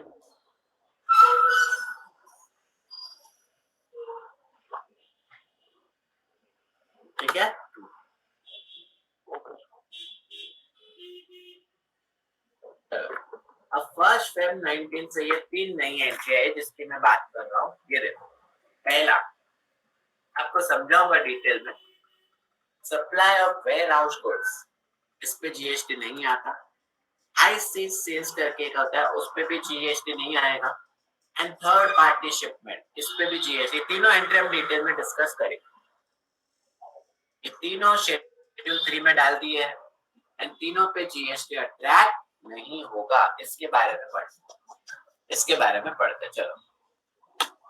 पहला है supply of warehouse goods. Supply of warehouse goods, तो देखो, अब इसके बारे में प्लीज ध्यान देना, अगर डाउट है तो मुझे पूछ लेना। ओके, कुछ भी कर रहे हो प्लीज साइड में रखो, एग्जाम में आने के हाईएस्ट चांस। चलो, मैंने अभी आपको सिखाया था what is the time of supply for import of goods, अभी हमने जस्ट पढ़ा था। ठीक है, time of supply shall be the date of filing bill of entry. जब भी हमने बिल ऑफ एंट्री फाइल किया है तब जीएसटी अट्रैक्ट हो जाता है, ये अभी हमने सीखा।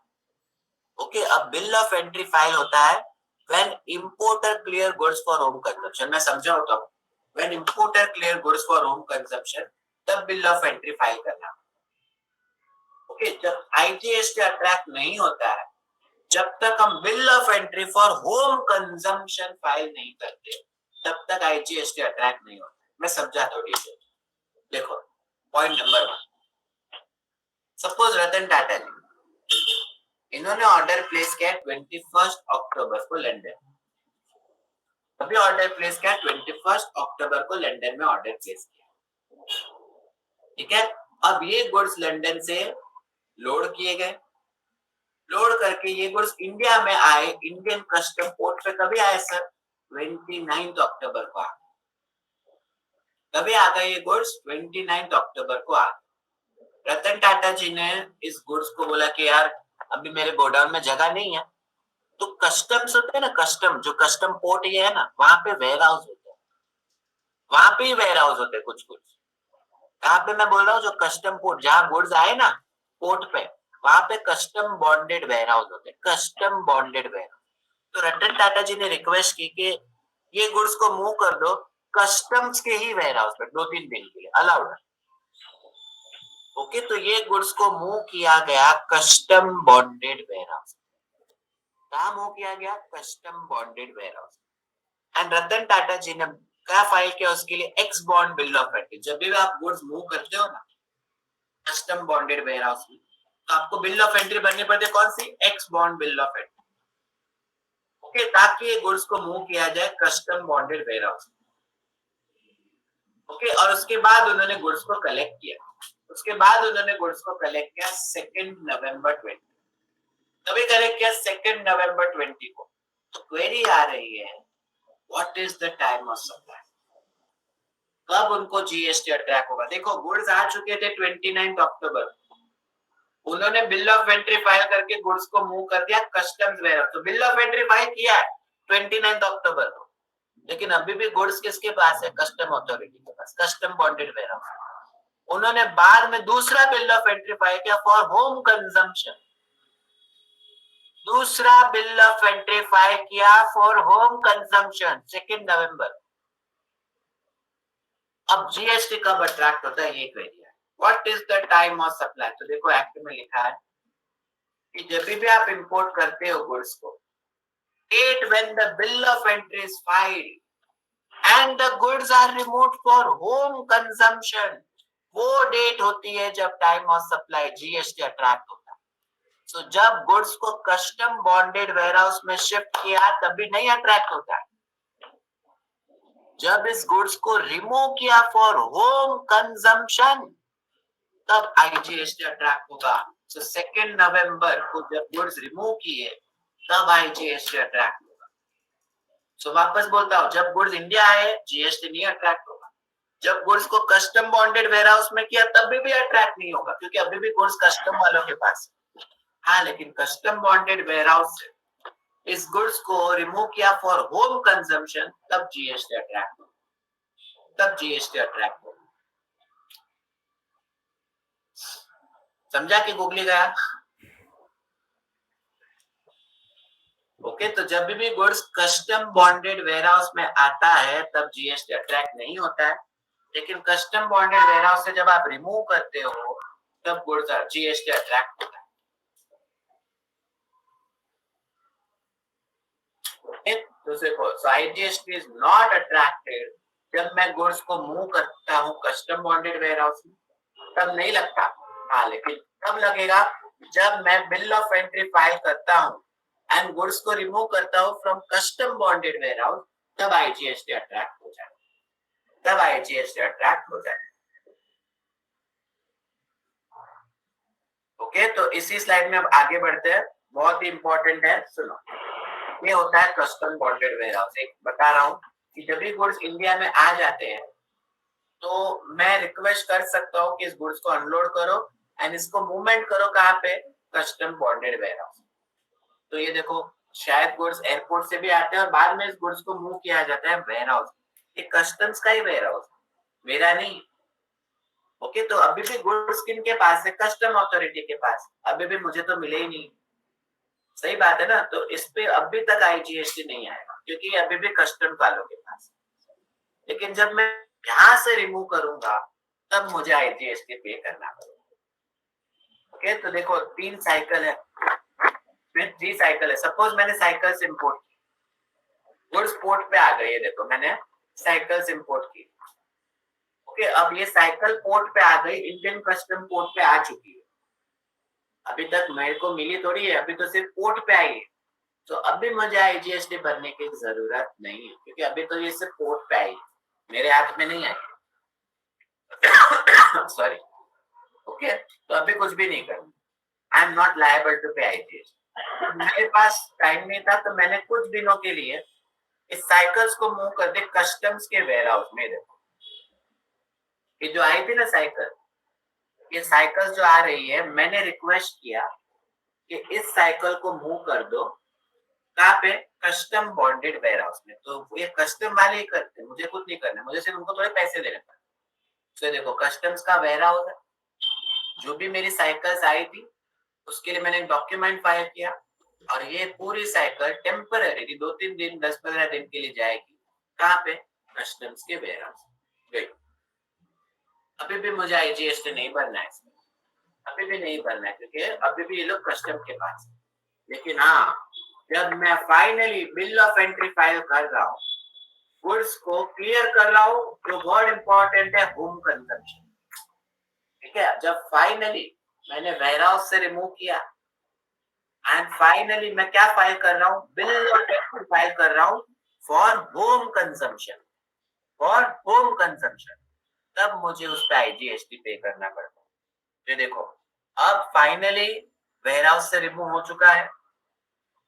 ठीक है, मैंने बिल ऑफ एंट्री फाइल की है, मैंने आईजीएसटी डिपॉजिट कर दिया, देखो आईजीएसटी पे किया, अब ये गुड्स मेरे हो गए, अब ये गुड्स फाइनली मेरे हो गए। तो प्लीज इसको याद रखो, ये एक बहुत इंपॉर्टेंट पॉइंट है। अभी तक तो शेड्यूल 3 सिखाना स्टार्ट भी नहीं किया, अभी कर रहा हूँ। आई होप इससे आपको वीडियो से क्लियर हुआ होगा कि कैसे होगा।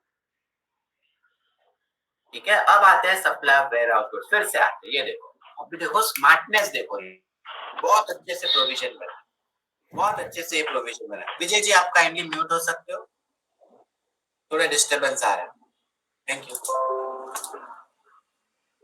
ये देखो रतन टाटा जी ने क्या किया, ऑर्डर प्लेस किया 50 लाख रुपए का लंदन, 50 लाख रुपीस का लंदन पे ऑर्डर प्लेस किया। ओके, अब ये गुड्स इंडिया आ चुके हैं, ये गुड्स इंडिया आ गए, इंडिया में देखो आए, इंडियन के कस्टम पोर्ट पे आए, इंडिया के कस्टम पोर्ट पे आए। रतन टाटा जी ने इस गुड्स को लिए नहीं, क्या किया, इस गुड्स को टेम्पररी मूव कर दिया कस्टम्स के वेयर हाउस, इस गुड्स को टेम्पररी कहाँ मूव कर दिया, कस्टम बॉन्डेड वेयर हाउस। अब देखो उन्होंने क्या, उन्होंने इस गुड्स को वेयर हाउस से लिया ही नहीं, क्या किया वो देखो, ये गुड्स जब भी वेयर हाउस में थे ना, ये गुड्स अभी भी वेयर हाउस में ही है, कस्टम्स के वेयर हाउस में, तब भी उन्होंने ये गुड्स जो 50 लाख में खरीदे थे, इसको बेच दिया से मुकेश अंबानी को, बेच दिया, एक इनवॉइस बना दिया, अग्रीमेंट बना दिया, एंड ये सेल कर दिया किसको, मुकेश अंबानी को 60 लाख रुपीस। मुकेश अंबानी जी आज से ये गुड्स आपके, क्या 60 लाख रुपए उन्होंने ले लिया। ओके, अब कौन जाएगा, अब ओनर कौन है, मुकेश अंबानी। तो मुकेश अंबानी जी ने बिल ऑफ एंट्री फाइल किया, मुकेश अंबानी जी ने गुड्स को रिमूव किया फॉर होम कंजम्पशन। तो क्वेरी क्या आ रही है, अब कौन जीएसटी भरेगा, आईजीएसटी का, तो इंपोर्ट किया ना 50 लाख का, इस पर कौन जीएसटी भरेगा। एंड दूसरा क्वेरी क्या आ रही है, ये जो 60 लाख में सेल किया मिस्टर मुकेश अंबानी को, उस पे क्या जीएसटी इम्प्लीकेशन, दो क्वेरी पूछ रहा हूँ। पहला जो 50 लाख का गुड्स इंपोर्ट किया, उस पे जीएसटी कैसे आएगा, क्योंकि वो तो इंपोर्ट किया था रतन टाटा जी ने, और उन्होंने तो विड्रॉ ही नहीं किया। एंड दूसरा, रतन टाटा जी ने 60 लाख में माल को बेच भी दिया, 60 लाख में गुड्स को बेच भी दिया, उस पे क्या जीएसटी इम्प्लीकेशन आएगा। तो ये क्वेरी आ रही, ये क्वेरी आ, तो आंसर देखो बहुत ही इंटरेस्टिंग। देखो क्या था आगे, उन्होंने तो गुड्स को कस्टम बॉन्डेड में मूव कर दिया, उन्होंने तो बिल ऑफ एंट्री फाइल ही नहीं की है। तो आईजीएसटी कब अट्रैक्ट होता है, जब आप होम कंजम्पशन के लिए करते हो तब अट्रैक्ट होता है।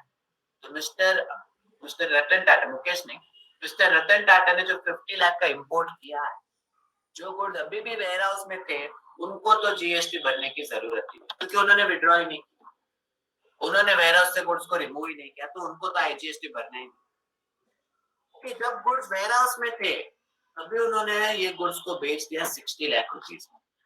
ओके, देखो इनवॉइस बना के बेच दिया, सिर्फ इनवॉइस बना के बेच दिया। अब एक्ट में क्या लिखा है, सो ये पॉइंट मेन, अगर वेयर हाउस में गुड्स है और अगर मैं बेच देता हूं तो इसको क्लासिफाई किया है शेड्यूल 3 में नॉन टैक्सेबल में।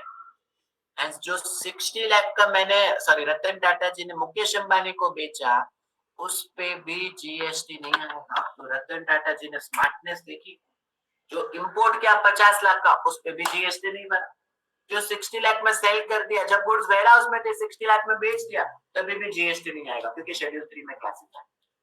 तो दोनों ही केस में जीएसटी नहीं आया, वो तो जीएसटी से फ्री हो गए।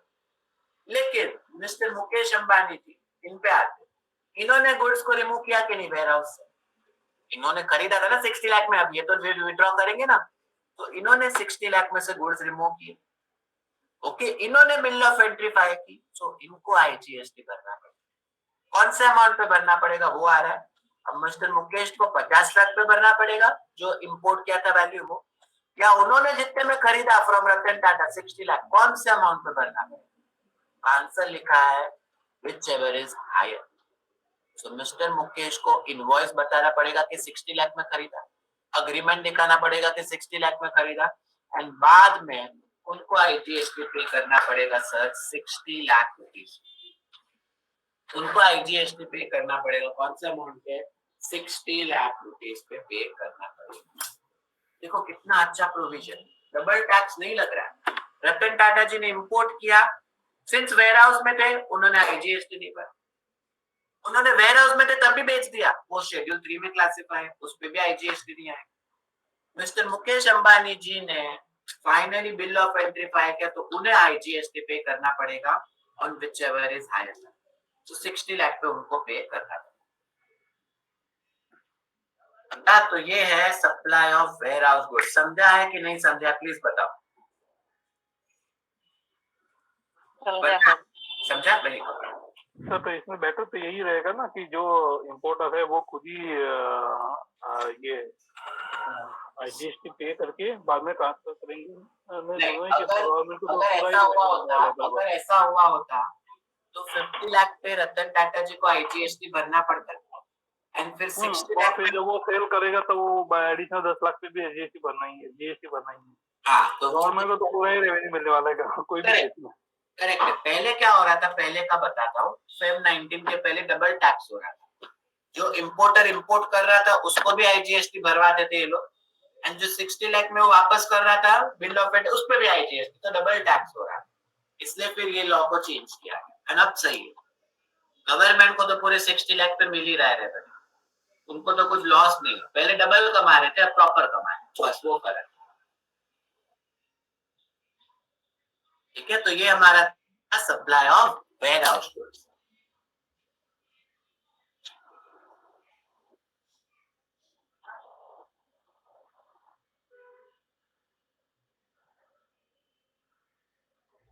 ओके, अब हम आते हैं हाई सीज सेल्स। ये भी शायद आप लोगों ने काम किया होगा, नहीं किया तो सीख लेते हैं क्या होता है हाई सीज सेल, पहले वो समझो, फिर मैं आपको प्रोविजन समझाता हूँ। ठीक है, सपोज रतन टाटा जी ने फिर से 50 लाख का ऑर्डर प्लेस किया लंदन में। ओके, ठीक है, अब क्या हुआ, ये गुड्स लंदन से लोड किए गए, ये गुड्स इंडिया आ रहे थे, आए नहीं अब तक। Goods have not yet reach Indian custom port को क्रॉस नहीं किया, अभी भी रास्ते में पानी में ही है, आ रहे हैं, देखो रास्ते में। ठीक है, अब क्या हो रहा है, ये जब गुड्स आ रहे थे ना, goods have not yet reach India, उस आने से पहले ही ये गुड्स को बेच दिया 60 लाख रुपीस में मिस्टर मुकेश ने। इनवॉइस बना दिया, सेल्स एग्रीमेंट बना दिया और इनवॉइस दे दिया मिस्टर मुकेश अंबानी। देखो गुड्स इंडिया में आए भी नहीं थे, उसके पहले ही बेच दिया, उसके पहले ही बेच दिया। समझे? तो इसको कहा जाता है high seas sale. Such supply is known as high seas sale. That importer जिसने गुड्स इंपोर्ट किए, गुड्स इंडिया में पहुंचने से पहले ही ये गुड्स को बेच दिया जाता है, इसको कहा जाता है क्या? High seas sale. समझे? तो प्रोविजन समझो, हाई से सेल किसको कहा जाता है? That if I have imported goods India में पहुंचा नहीं, उसके पहले ही मैंने किसी को बेच दिया, इंडिया में बेचा, तो इसको कहा जाता है हाई सी सेल्स। अब इस पे बिफोर कस्टम क्लियर है, मतलब बिफोर कस्टम क्लियर है। करेक्ट। ओके, अब हाई सी सेल में एग्जम्पशन क्या है, नॉन टैक्सेबल क्या है, वो आप समझते हैं। ठीक है, तो ये देखो, वही एग्जांपल को वापस लेता हूँ। इन्होंने ऑर्डर प्लेस किया से 10 करोड़ रुपए, 10 करोड़ का ऑर्डर प्लेस किया लंदन पे। ठीक है, लंदन वालों ने बेचारे ने गुड्स को लोड भी कर दिया, एंड गुड्स इंडिया आ रहे थे, it has still not cross the custom frontier of India में पहुंचे नहीं, अभी भी रास्ते में। इन्होंने ये गुड्स को बेच दिया। जब गुड्स इंडिया पहुंचे भी नहीं, रास्ते में, तभी 12 करोड़ में मिस्टर मुकेश अंबानी जी को बेच दिया, 12 करोड़। ओके, इनवॉइस बना दिया, अग्रीमेंट बना दिया, हाई से सेल एंड सप्लाई कर दिया एंड बेच दिया। क्या से ओनर मुकेश, रतन टाटा जी फ्री हो। करेक्ट। अब जब वेसल इंडिया आया, गुड्स अनलोड हुए, वेसल इंडिया आया एंड गुड्स अनलोड हुए, तो किसने बिल ऑफ एंट्री सब कुछ फाइल किया? मिस्टर मुकेश अंबानी जी ने बिल ऑफ एंट्री भरा। मिस्टर मुकेश अंबानी जी ने होम कंजम्पशन के लिए गुड्स रिमूव किए एंड उनको फाइनली गुड्स रिसीव। तो यहाँ पे वापस दो ही क्वेरी है। इंपोर्ट किसने किया था? रतन टाटा जी ने 10 करोड़, उस पे जीएसटी कौन करेगा? सेकंड क्वेरी आ रही है कि जो 10 करोड़ का माल 12 करोड़ में सेल किया, उस पे जीएसटी इंप्लीकेशन कैसे हो? दोनों क्वेरी आ रही, वही है, वैसा ही है, वेयर हाउस गुड्स जैसा ही है, बट यहाँ पे इंडिया में आया ही नहीं, बस वो फर्क। तो देखो एक्ट में क्या है, गुड्स क्या इंडिया आए थे? आए ही नहीं थे। इन्होंने तो रिमूव ही नहीं किया पोर्ट से, इन्होंने बिल ऑफ एंट्री भी नहीं भरा, तो इन्होंने जो 10 करोड़ का गुड्स था, इन्होंने कभी बिल ऑफ एंट्री भरा ही नहीं, तो इनको आईजीएसटी पे करने की जरूरत है ही। इस 10 करोड़ पे आईजीएसटी आने ही नहीं। सही है, तो रतन टाटा जी ने जो इंपोर्ट किया वो आईजीएसटी से फ्री हो गए। फिर इन्होंने क्या किया, इनवॉइस बना दिया, अग्रीमेंट बना दिया, 12 करोड़ में बेच दिया मिस्टर मुकेश अंबानी जी। इस हाई से इसको क्लासिफाई कर दिया है शेड्यूल बी। तो इन्होंने जो 12 करोड़ को माल बेचा, उस पे भी जीएसटी नहीं लगेगा। तो जो 10 करोड़ का इंपोर्ट किया, उस पे भी रतन टाटा जी आईजीएसटी नहीं भरेंगे। जो 12 करोड़ में बेच दिया, उस पे भी आईजीएसटी से फ्री हो गया। तो मजे होगा, रतन टाटा जी को एक पैसा भी जीएसटी नहीं भरा। लेकिन अब आता है पॉइंट, मिस्टर मुकेश अंबानी जी ने गुड्स को रिमूव किया, इन्होंने बिल ऑफ एंट्री फाइल किया, तो इनको आईजीएसटी भरना पड़ेगा। जो बिल ऑफ एंट्री फाइल करता है फॉर होम कंजम्पशन, वो लोग आईजीएसटी पे करते, अब कौन सा वैल्यू पे भरेंगे? 10 करोड़ में जो इंपोर्ट का वैल्यू था वो, या 12 करोड़ में जिसमें इन्होंने खरीदा हो? On what value mister Mukesh Ambani ji will pay IGST? तो देखो, मिस्टर मुकेश शायद pay IGST higher value, whichever is higher. जो गुड्स इंपोर्ट किया 10 करोड़ वो, या 12 करोड़ में जो खरीदा वो, व्हिचएवर इज हायर। सो इनको आईजीएसटी भरना पड़ेगा ऑन 12। सो गवर्नमेंट को तो 12 करोड़ पे आईजीएसटी मिलने ही वाला, चाहे वो मिस्टर रतन टाटा भरते या ये भर, दोनों ही केस में government will on their. Okay, तो जो सर हाई, इसके पहले की स्लाइड थी ना, उसमें उधर रतन की जगह मुकेश लिखा हुआ है। हाँ मैंने पढ़ा, वो मैं चेंज करता हूँ। ओके सर, ठीक है, तो ये भी एक अच्छा पॉइंट है, हाई सी सेल। ये सब एग्जाम में आ सकता है क्योंकि फेब 19 में ही चेंज हुआ, तो ये हाई सी सेल्स का पॉइंट ये भी एग्जाम में आ सकता है। What do you mean by high sea sale? आपको क्लियर हुआ कि गुड्स इंडिया में आया, उसके पहले ही मैंने बेच दिया। अगर मैंने आपको बेच दिया है तो मुझे वो टैक्स फ्री है, मुझे जीएसटी नहीं लगती। आप बिल ऑफ एंट्री फाइल करोगे, आप गुड्स रिमूव करोगे फॉर होम कंजम्पशन, तो you will be required to pay IGST, you will be required to pay IGST. ठीक है, तो इसको कहा जाता है हाई सी सेल। फिर अब आता है थर्ड पार्टी शिपमेंट। ये ऑलमोस्ट सेम है, हाई सी सेल जैसा ही है। हाई सी सेल में क्या है कि मैंने गुड्स इंडिया में उसके पहले किसको बेच दिया? इंडिया के रिसीवेंट को बेच दिया, इंडिया में ही बेचा है। थर्ड पार्टी में क्या है, मैं इंडिया में नहीं बेच रहा हूँ, मैं आउटसाइड इंडिया दे रहा हूँ, बस वो फर्क है। इंडिया में गुड्स कभी आएंगे ही नहीं, उसका बात चल। ये देखो थर्ड पार्टी शिपमेंट, पहली बात समझते होता क्या है। तो ये यूके कस्टमर है, रतन टाटा जी ने क्या किया, इनको ऑर्डर दिया, सॉरी इन्होंने रतन टाटा जी को ऑर्डर दिया, ये एक्सपोर्ट ऑर्डर कि रतन टाटा जी को अब इनको सप्लाई करना है 7 करोड़। ओके, अब इन्होंने ऑर्डर दिया, अब इनके पास सामान नहीं था, तो इन्होंने क्या किया, रतन टाटा जी ने यूएसए से 6 करोड़ में खरीदा। वापस बोलता हूँ यूके वाले पर्सन ने रतन टाटा जी पे ऑर्डर दिया कि उनको 7 करोड़ रुपए के गुड्स, 7 करोड़ ऑर्डर तो ले लिया, बट इनके पास सामान नहीं था, तो इन्होंने इस गुड्स को खरीदा 6 करोड़ में फ्रॉम यूएस। तो यूएसए से इंडिया में आएंगे 6 करोड़ में, एंड बाद में रतन टाटा जी 7 करोड़ में इनको बेचेंगे। तो ऐसा प्रॉफिट का प्लान था। अब इन्होंने क्या किया, इंडिया में काय को लाऊं, डायरेक्टली यूएस और यूके बाजू बाजू में है ना, तो रतन टाटा जी ने इंस्ट्रक्ट किया यूएसए आप डायरेक्टली यूके को सप्लाई करो। तो ये गुड्स यूएसए से यूके डायरेक्टली चले गए, ये गुड्स इंडिया में आए ही नहीं। These goods have never ever crossed Indian custom frontier.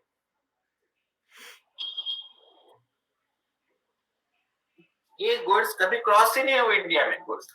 Okay, goods have never ever landed in India. Since goods directly deliver हो गए यूके टू यूएसए में, goods never went from India, मतलब goods India में आए भी नहीं and goods India से गए भी नहीं। ऐसा हो गया, ऐसा हो गया। तो क्वेरी आ रही है, बेहतर मिस्टर रतन टाटा जिन्होंने 6 करोड़ में यूएसए से खरीदा, क्या आईजीएसटी पे करना पड़ेगा? अब इंडिया में आए नहीं तो बिल ऑफ एंट्री फाइल नहीं की होगी, बराबर। पहली स्लाइड में मैंने आपको बताया था डेफिनेशन ऑफ इंपोर्ट मतलब क्या, bringing goods in India from a place outside India, मतलब गुड्स इंडिया में आए तो इंपोर्ट कहा जाता है।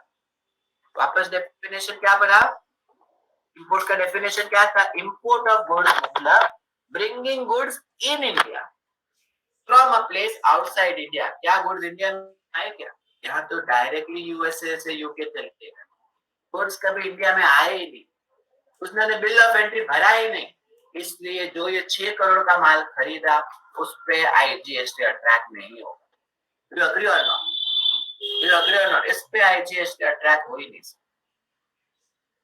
ओके, अब गुड्स इंडिया से गए भी नहीं, डायरेक्टली सप्लाई हो गया। ये जो 7 करोड़ में बेचा, क्या हम इसको एक्सपोर्ट बोलेंगे?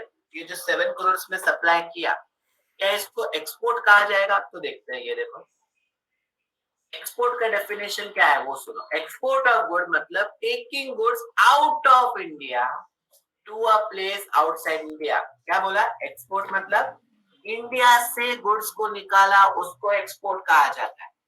Taking goods out of India to a place outside India, क्या इंडिया से गुड्स गए क्या? तो डायरेक्टली यूएसए से यूके गए, तो इसको कहा जाता है थर्ड पार्टी शिपमेंट।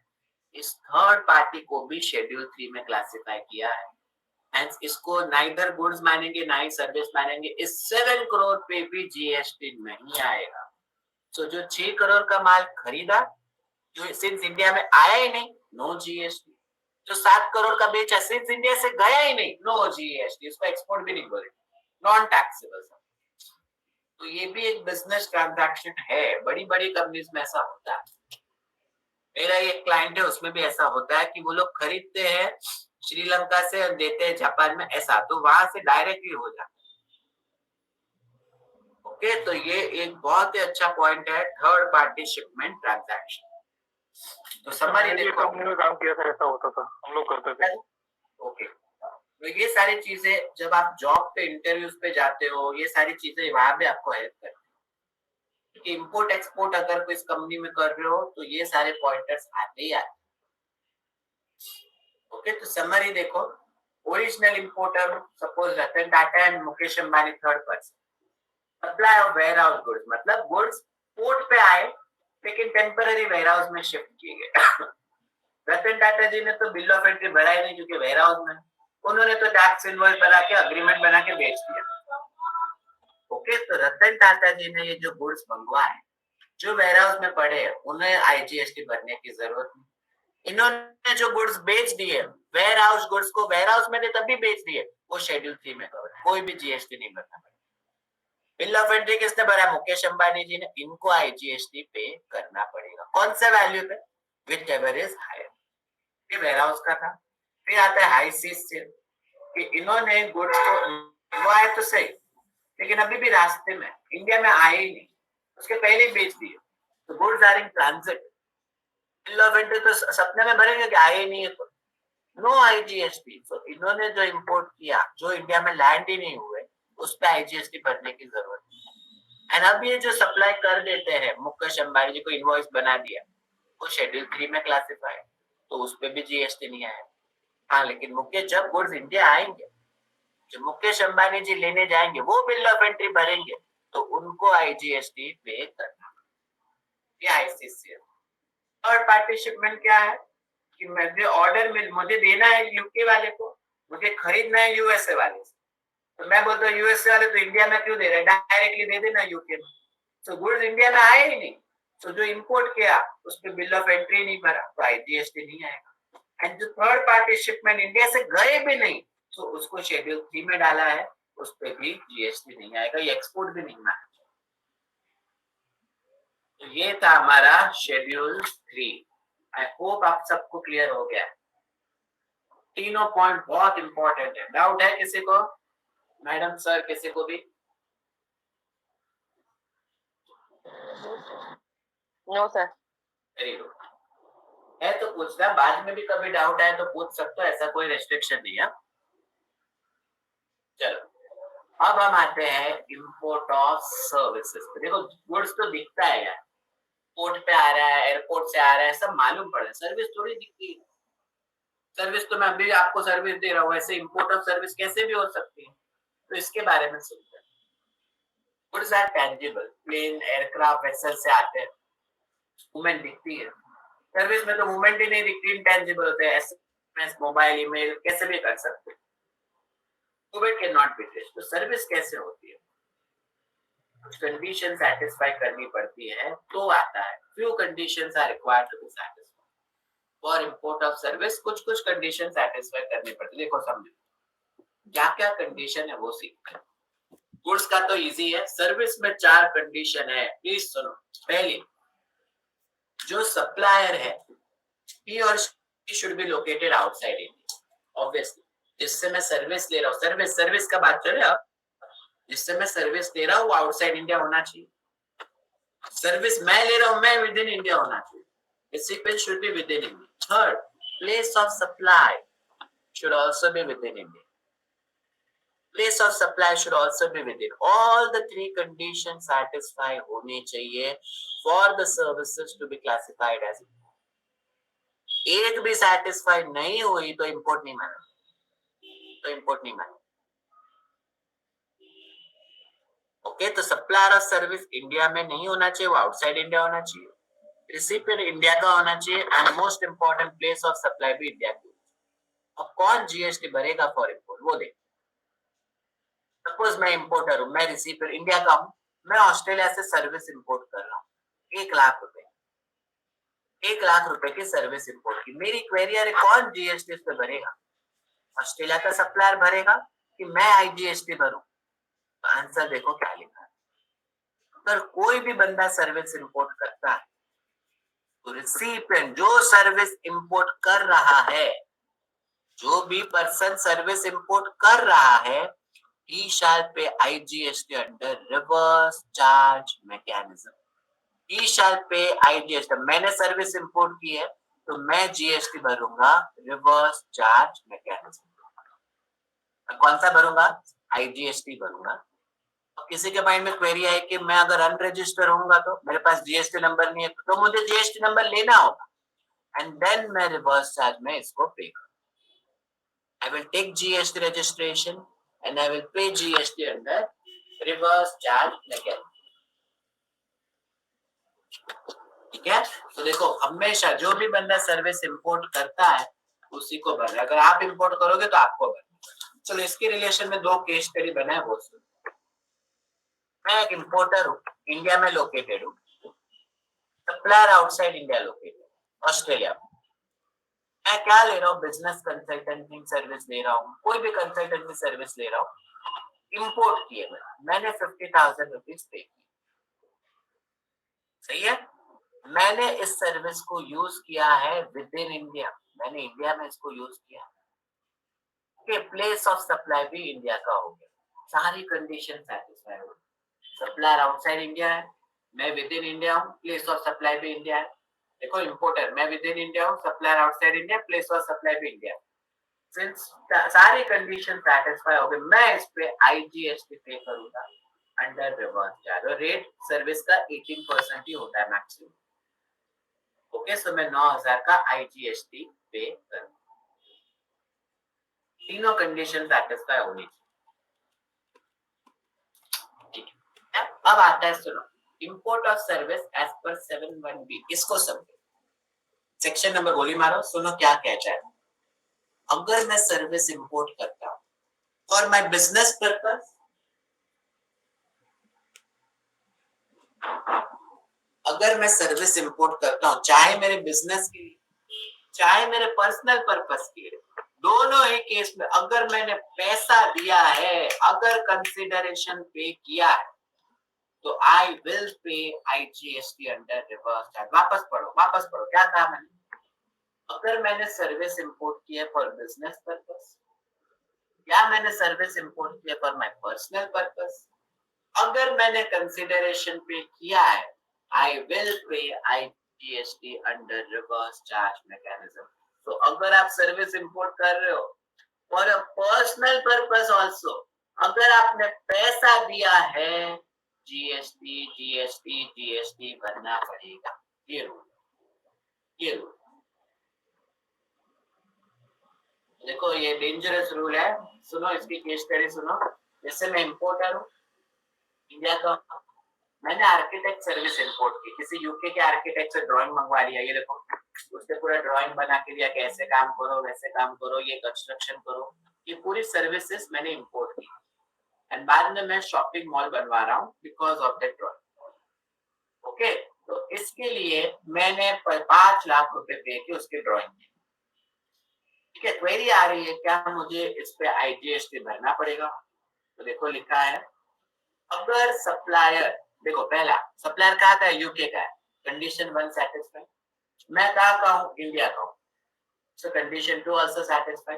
बिल्डिंग कहाँ बन रही है, इंडिया में बन रही है, तो कंडीशन 3 आल्सो सेटिस्फाई। एंड मैं पैसा भी दे रहा हूँ, कितना, 5 लाख लोग कुछ दे रहा हूँ, तो कंडीशन वो भी सेटिस्फाई हो गई। सिंस मैंने पैसे दिए, जीएसटी आएगा। सो इस केस में मैंने जो सर्विस इंपोर्ट की है उस पे मैं आईजीएसटी पे करूंगा अंडर रिवर्स चार्ज। 5 लाख पे 18%, 90,000 पे करना पड़ेगा, 90,000 पे करना पड़ेगा, ओके, समझे? ठीक है। अभी देखो और एक और पॉइंट सुनो, चलो ये देखो केस स्टडी 2। अब मैंने सर्विस इंपोर्ट की है, वापस सर्विस तो इंपोर्ट की है, करेक्ट है। मैंने आर्किटेक्ट सर्विस इंपोर्ट की है, ये देखो फिर से ड्राइंग तो मंगाई है, ये पूरी उसकी वीडियो मंगाया, ड्राइंग मंगाया, किस पर्पस के लिए, एक बिल्डिंग बना, लेकिन बिल्डिंग कौन सा बना रहा हूँ वो भी देखो, for the construction of residential, घर बना रहा हूँ, कोई ऑफिस या वो नहीं कर रहा हूँ, वो डाउन नहीं बना रहा हूँ, घर का है, पर्सनल पर्पस है, बट इसके लिए मैंने 2 लाख पे तो किए, इसके लिए मैंने 2 लाख पे तो किए। तो क्वेरी आ रही है क्या इसमें भी आईजीएसटी आएगा reverse tax?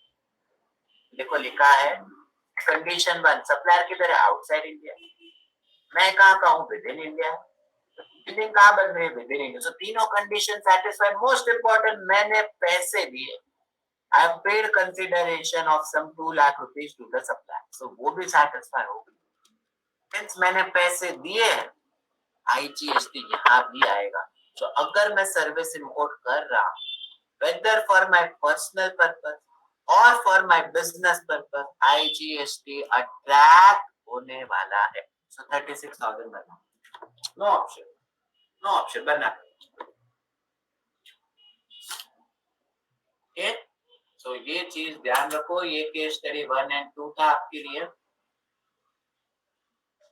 Okay. So as per entry number 4, ये नहीं बाद में वो पे, तो आपको ये क्लियर हुआ अगर आप सर्विस इंपोर्ट कर रहे हो, चाहे अपने घर के लिए या अपने ऑफिस के लिए, आपको उस पे आईजीएसटी पे करना पड़ेगा। वो भी किस में?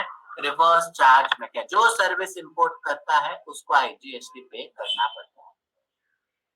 समझा? क्योंकि इतना समझा तो अभी आगे बढ़ता हूँ। शेड्यूल 1 का पॉइंट है, ये थोड़ा कंफ्यूजन क्रिएट करता है यार माइंड, ये थोड़ा कंफ्यूजन हो जाएगा। आप सुनोगे ना, उसके बाद थोड़ा आपका माइंड वेवर करेगा। मैं समझाता हूँ क्या, सुनो। शेड्यूल 1 एक क्लॉज है, सप्लाई चैप्टर में पढ़ा था शेड्यूल 1। किसी को याद है शेड्यूल 1 क्या होता है? एक कंडीशन मिसिंग है, मतलब कंसिडरेशन नहीं है तो भी जीएसटी लगता है। मतलब मैं आपको फ्री में सर्विस दूं ना तो भी जीएसटी लगता है। कौन सा है वो सुनो। शेड्यूल 1, अगर मैं सर्विस इंपोर्ट कर रहा हूं फॉर माय बिजनेस पर्पस, वापस बोलता हूं, अगर मैं सर्विस इंपोर्ट कर रहा हूं for my business purpose, personal purpose नहीं बोल रहा हूं, इसलिए मैंने ऐसा क्रॉस दिया। अगर मैं सर्विस इंपोर्ट कर रहा हूं for my business purpose from a related person, यानी मेरी कोई ब्रांच या एस्टैब्लिशमेंट है आउटसाइड इंडिया, ओके, और from my distinct person own establishment, मतलब मेरी कोई ब्रांच आउटसाइड इंडिया, अगर मैंने पैसे दिए या ना दिए जीएसटी लगेगा। ये क्या बोल के गया? कुछ नहीं समझ, मुझे भी नहीं समझा, वापस बोलता हूँ। अगर मैंने सर्विस इंपोर्ट किया फॉर माय बिजनेस, रेसिडेंट के लिए नहीं बोल रहा है, अगर मैंने बिजनेस के लिए सर्विस इंपोर्ट की फ्रॉम अ रिलेटेड पर्सन, मेरी ब्रांच, मेरी कोई एस्टैब्लिशमेंट जो outside India, okay, and free में भी इंपोर्ट की है तो भी आईजीएसटी अट्रैक्ट होता है, तो भी आईजीएसटी अट्रैक्ट होता है। नहीं समझा? समझेगा, डोंट वरी, मैं समझाता हूँ थ्रू केस। सपोज एक प्राइवेट लिमिटेड कंपनी इंडिया में, सब्सिडरी कंपनी, इन्होंने बिजनेस मैनेजमेंट सर्विस इंपोर्ट की है फ्रॉम इट्स होल्डिंग कंपनी, जो कहाँ पे है? जापान। तो मेरी होल्डिंग एंड सब्सिडरी तो यार एक जैसी हुई ना, तो पैसे तो दिए नहीं, पैसे दिए नहीं, तो क्या इंडियन सब्सिडरी कंपनी को इस पे जीएसटी भरना पड़ेगा कि नहीं भरना पड़ेगा? ये क्वेश्चन है। ये क्वेश्चन, क्या इंडियन सब्सिडरी कंपनी को इस पे जीएसटी भरना पड़ेगा कि नहीं भरना पड़ेगा? ये क्वेश्चन आ रहा है। सॉल्यूशन देखो, as per 7(1)(b), import of service with consideration पे तो जीएसटी ऑलवेज लगता है। हमने अभी पढ़ा था कि अगर आप इंपोर्ट करते हो और पैसा देते हो तो जीएसटी लगने ही बात। लेकिन शेड्यूल 1 में क्या कहा कि अगर आपने सर्विस इंपोर्ट की है from a related person, holding subsidiary मतलब रिलेटेड, इंपोर्ट ऑफ सर्विस अगर आपने की है even if without consideration, it is a taxable supply, इस पे आईजीएसटी आए। सो प्राइवेट लिमिटेड कंपनी जो सब्सिडरी है, जिसने होल्डिंग कंपनी से सर्विस इंपोर्ट की है, ये पे, इस पे भी जीएसटी अट्रैक्ट होता है इवन दो फ्री में। अब ये बेसलेस है, मेरे हिसाब से बेसलेस है। अगर मैंने पैसा दिया नहीं तो ये मेरे बुक्स ऑफ अकाउंट में एंट्री आएगी। आप समझ रहे हो? सब्सिडरी कंपनी ने अगर पैसा ही नहीं दिया है तो ये उनके अकाउंट्स में सॉफ्टवेयर में एंट्री नहीं आएगी। एंट्री नहीं आएगी तो गवर्नमेंट को सपना आएगा ये इंपोर्ट किया है, कैसे मालूम पड़ेगा? सोच रहा, तो एक्ट में भले ही लिखा है बट प्रैक्टिकली अगर आप सोचो तो पॉसिबल ही नहीं। तो ये सिर्फ बुकिश ज्ञान है, ये आपको एग्जाम में आ सकता है बट प्रैक्टिकल इसका कोई भी रेलेवेंस मुझे नहीं लगता। हो सकता है बट मुझे नहीं लगता। ओके, तो आप सुनो पॉइंट क्या, अगर आप सर्विस इंपोर्ट कर रहे हो फ्रॉम अ रिलेटेड पर्सन, मतलब आपकी कोई ब्रांच या आपकी कोई holding subsidiary outside India, free में भी करोगे, फ्री में भी करोगे, फ्री में भी करोगे तो भी आईजीएसटी लगेगा। ये गवर्नमेंट ने कहा। कौन से वैल्यू पे? Market value. नॉर्मली जो भी मार्केट वैल्यू है उस पे लग जाता है। ओके, सो उस पे आईजीएसटी अट्रैक्ट होगा। क्लियर? अरे यार ये गलत हो गया।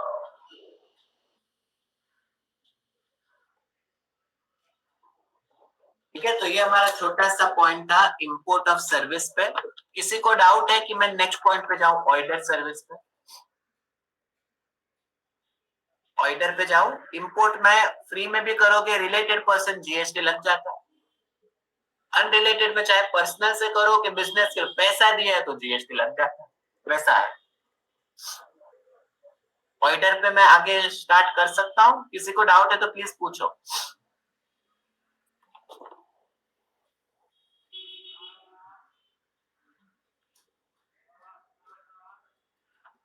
No sir. No, sir. Okay चलो ऑर्डर सर्विस पे आते हैं. ये एक होता है रजिस्ट्रेशन चैप्टर में, ये मैंने कवर किया था, बट वापस सुन लो. OIDAR service from outside India, ये सुनो. What do you mean by OIDAR? Full form कुछ भयानक है, वो बताता हूँ. What is OIDAR service from outside? OIDAR मतलब क्या? Online information and database access और रिट्राइवल, ये full form. Online information and database access और रिट्राइवल. सुनो, नेटफ्लिक्स आप लोग शायद यूज करते होंगे, सब लोग करते होंगे. क्लाउड स्टोरेज जो आता है, करेक्ट है. ऑनलाइन गेम खेलते हो कुछ कुछ बच्चे, ओके. ये सब कुछ क्या है? हाउ सर्विस आर प्रोवाइडेड, ये सब कैसे चलता है? कोई आदमी आके चालू करता है क्या? नहीं, ये सारी service supplier outside India. Netflix India का नहीं, यूएसए या सिंगापुर, दोनों में से किसी एक का है. तो ये सब कुछ आउटसाइड इंडिया है.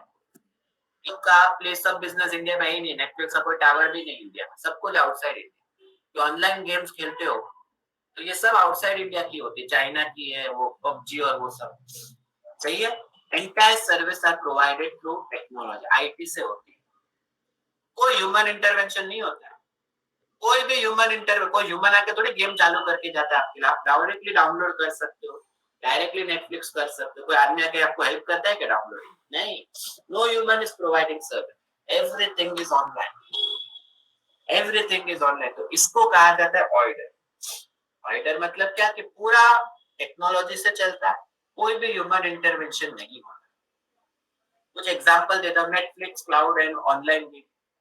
फिर आप लोग कुछ ई बुक डाउनलोड करते हो, ई म्यूजिक डाउनलोड करते हो, गाने, इंटरनेट, फेसबुक है वो सब पे एडवर्टाइज करते हो. तो कोई आदमी थोड़ी आके चालू करता है, आप खुद सब कर सकते हो. तो इसको कहा जाता है order. Entire is through technology, कोई भी ह्यूमन इंटरवेंशन नहीं है, उसको कहा जाता है. चलो अब इसको समझ. जैसे नेटफ्लिक्स, ये सिंगापुर कंपनी एग्जांपल है, यूएसए भी हो सकता है, आउटसाइड इंडिया की कंपनी. आप लोग इस पे काफी सारी चीजें देख सकते हो, कोई भी शोज देख सकते हो, कुछ भी कर सकते हो. आप लोग तो इंडिया के हो, आप लोग तो इंडिया के हो, तो बच्चे भी डाउनलोड करते हैं. 500 रुपए में डाउनलोड किया, किसी और बच्चे ने डाउनलोड किया, उसने भी 500 पे किया, किसी सीनियर स्टूडेंट ने डाउनलोड किया, उसने भी 500 पे किया. सब लोग पे कर रहे हैं. तो supplier outside India, recipient India का है, प्लेस ऑफ सप्लाई भी इंडिया का है, और सबने पैसा भी दिया. तो क्या इसको इंपोर्ट बोल सकते हो? आप समझे. देखो, इंपोर्ट के चारों कंडीशन सेटिस्फाई हो गई. इंपोर्ट की तो चारों कंडीशन सेटिस्फाई हो गए. वापस देखो, नेटफ्लिक्स आउटसाइड इंडिया का, जिन्होंने डाउनलोड किया वो सब इंडियंस है, प्लेस ऑफ सप्लाई भी इंडिया है, और कंसिडरेशन भी आपने 500 रुपए पे किए.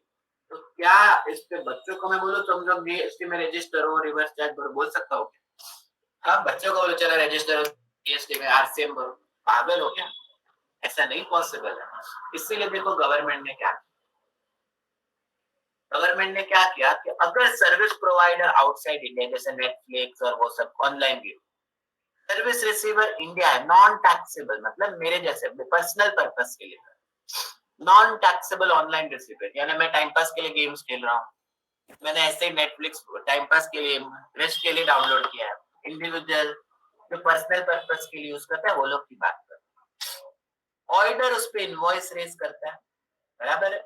तो OIDAR shall be required to charge GST, collect GST and pay GST under forward charge to GST department. ये देखो ऐसे होगा कि अगर सर्विस दे रहा है OIDAR to a receiver non business entity, तो ऑर्डर को ही जीएसटी चार्ज करना होगा, कलेक्ट करना होगा, पे करना होगा. किसी के मोबाइल में नेटफ्लिक्स है तो देखो, आप जब भी डाउनलोड करते हो तो इनवॉइस देखो क्या लिखा है, 499 inclusive of IGST at the rate of 18% दिख रहा है नीचे.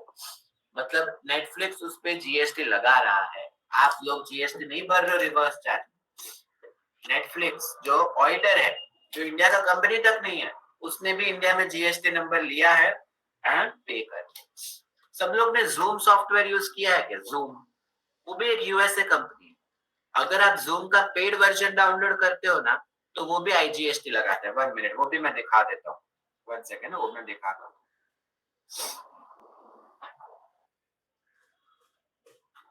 देखो, ये मैंने डाउनलोड किया है जूम इनवॉइस. ये देखो, जूम कौन सी कंपनी है? यूएसए की कंपनी है, दिख रहा है. इंडिया का कंपनी नहीं है, लेकिन उसके पास इंडिया का जीएसटी नंबर है। ये देखो इंडिया का जीएसटी नंबर है, और वो भी मेरे को जीएसटी लगाता है। ये देखो 17 आईजीएसटी, $18 का आईजीएसटी लगा, 18% का, सॉरी, ₹2, $2.70। तो ये देखो ये लोग भी आईजीएसटी लगा है। तो ये सारे ऑडिट सर्विस है कि सप्लायर इंडिया का कंपनी नहीं है, लेकिन मैं इंडिया का हूं एंड मैं नॉन बिजनेस एंटिटी, मैं पर्सनल पर्पस के लिए यूज कर रहा हूँ। तो ये ऑर्डर ही जीएसटी नंबर लेगा, चार्ज करेगा, कलेक्ट करेगा एंड पे करेगा। मेरे को कुछ नहीं करना, मेरे को कुछ भी नहीं करना। समझा? तो देखो फ्री वाला यूज करो तो बात अलग है, पर पैसे है तो आएगा। ओके, तो कभी भी सर्विस प्रोवाइडर आउटसाइड इंडिया है, सर्विस रिसीवर मैं और आप है, जैसे नॉन टैक्सेबल रिसीप्ट है। जो भी service provider OIDAR invoice raise करेगा, ऑर्डर जीएसटी चार्ज करेगा, कलेक्ट करेगा, पे करेगा अंडर फॉरवर्ड, हमें रिवर्स चार्ज में नहीं। लेकिन अगर ऑर्डर, जैसे कोई कंपनी ने गूगल का वो डाउनलोड किया, कोई कंपनी ने गूगल का वो डाउनलोड करते हैं ना इंटरनेट पेड सर्विस, कि गूगल स्टोरेज मिलता है, आप 100 GB 1000 GB सेव कर सकते हो।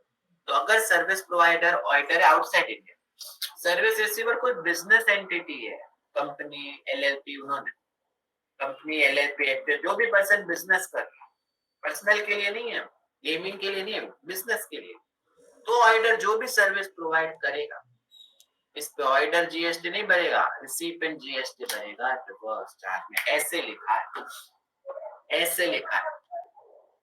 समझा कुछ के वापस समझा दो, ये स्लाइड वापस सुनो। अगर ऑर्डर सर्विस दे रहा है, जैसे गूगल मैंने डाउनलोड किया पर मैं पर्सनल पर्पस, ओके, मैं नॉन टैक्सेबल हूँ, मैंने नेटफ्लिक्स डाउनलोड किया, मेरे को तो टाइम पास करना है, तो नेटफ्लिक्स मुझसे जीएसटी चार्ज करेगा, कलेक्ट करेगा एंड पे करेगा फॉरवर्ड चार्ज। लेकिन अगर ऑर्डर, जैसे फेसबुक ऑर्डर है, एक कंपनी ने अपनी एडवर्टीजमेंट प्लेस की फॉर बिजनेस पर्पस, तो फेसबुक जीएसटी नहीं भरेगा, कंपनी जीएसटी भरेगा अंडर रिवर्स चार्ज। वैसा, ठीक है। लेकिन अभी वो फेसबुक का सब चेंज हो गया है, फेसबुक भी इंडिया में आ गया है, तो फेसबुक ही जीएसटी भर रहा है। ये तो सिर्फ एग्जांपल है। तो मतलब अगर अनरजिस्टर्ड रहेगा तो ऑर्डर सर्विस प्रोवाइडर पे करेगा, और अगर रजिस्टर रिसिपेंट रजिस्टर रहेगा तो रिवर्स चार्ज पे करना पड़ेगा। सर एक्चुअली तो वैसे प्रैक्टिकल एक्ट में वैसा होता है, बट जीएसटी एक्ट में वर्ड लिखा है बिजनेस एंटिटी। जैसे कोई कंपनी अनरजिस्टर्ड है और वो कुछ सर्विस ले रही है फ्रॉम ऑर्डर, सो कंपनी को जीएसटी नंबर लेना चाहिए, जीएसटी भरना चाहिए रिवर्स चार्ज, क्योंकि वो बिजनेस एंटिटी। लेकिन ऐसा कोई करता नहीं, वो अलग बात। अगर तो मतलब रजिस्टर्ड डीलर्स रहेंगे, इन केस में भी कभी भी ये order provider order service provider और में कंज्यूम कर सकते हैं। हाँ, जैसे आप लोग कोई गूगल का ही मैं एग्जांपल लेता हूँ ऑल द टाइम, कि आप लोग गूगल स्टोरेज जीमेल पे खरीदते हो, तो Google is an Ireland company, अगर आपको आइडिया है तो। या हाँ, तो अगर आप वो पेड सर्विस लेते हो, तो अगर आप बिजनेस एंटिटी हो तो गूगल जीएसटी नहीं लगाता, आपको ही जीएसटी भरना पड़ता है रिवर्स। लेकिन अगर मैं ऑनलाइन गेम खेलता हूँ, जैसे चाइना की पबजी डाउनलोड करके पे कर रहा हूँ, तो उस पे वही जीएसटी चार्ज करेगा, कलेक्ट करेगा एंड पे करेगा। मैं तो गेम से, मेरे तो पर्सनल पर्पस है, थोड़ी बिजनेस का काम, तो इस पे मुझे नहीं, वो चाइना वाले को ही जीएसटी भरना है, वैसा है। ओके, ठीक है, तो ये हमारा था ऑर्डर सर्विसेज। क्या क्या इससे डाउट है इसमें? तो ये चैप्टर यही पे खत्म होता है, इस पे मैं पूछ रहा हूँ। तो देखो इंपोर्ट में हमने काफी सारी चीजें कवर की। पहले हमने गुड्स का पॉइंट सीखा, गुड्स में क्या पढ़ा कि अगर गुड्स इंडिया आते हैं तो ही आईजीएसटी लगता है, तब तक नहीं लगता। जब तक बिल ऑफ एंट्री फाइल नहीं किया, कस्टम ड्यूटी पे नहीं किया, तब तक आईजीएसटी नहीं लगता। सही है। फिर हमने पढ़ा शेड्यूल 3 का पढ़ा हमने, एक बार रिवीजन देख लो, सॉरी, तो ही याद रहेगा। तो अगर मैं गुड्स इंपोर्ट करता हूँ तो टाइम ऑफ सप्लाई क्या है? जब भी मैं बिल ऑफ एंट्री फाइल करूँ तभी आईजीएसटी लगता है। प्लेस ऑफ सप्लाई क्या है? मैं महाराष्ट्र में रजिस्टर्ड हूँ, गुड्स आए जम्मू कश्मीर में, मैं जम्मू कश्मीर जाके लेके आया हूँ, उससे फर्क नहीं पड़ता मैं कहाँ रजिस्टर हूँ, वो बन जाता है प्लेस ऑफ सप्लाई। ठीक है, वैल्यू ऑफ सप्लाई क्या होगा, कौन सा अमाउंट पे आईजीएसटी लगेगा, कौन से अमाउंट पे आईजीएसटी लगेगा, जो गुड्स का वैल्यू है उस पे तो लगेगा, plus all the taxes, custom duty, वो सारे पे किया, उस पे भी आईजीएसटी अट्रैक्ट होता है। नेक्स्ट, अगर मैं इंपोर्ट करता हूँ, जो भी इनपुट टैक्स क्रेडिट पे जीएसटी पे किया है उसका आईजीएसटी मिलता है। एंड जीएसटी रजिस्ट्रेशन लेना पड़ेगा क्या, अगर मैं इंपोर्ट कर रहा हूँ तो अगर टैक्सेबल गुड्स लिया है तो लेना पड़ेगा, एग्जाम गुड्स लिया है तो नहीं लेना पड़ेगा। ओके, फिर हमने ये पढ़ा था वेयर हाउस गुड्स वाला, इसको भी एक बार रिवाइज कर लेते हैं सर।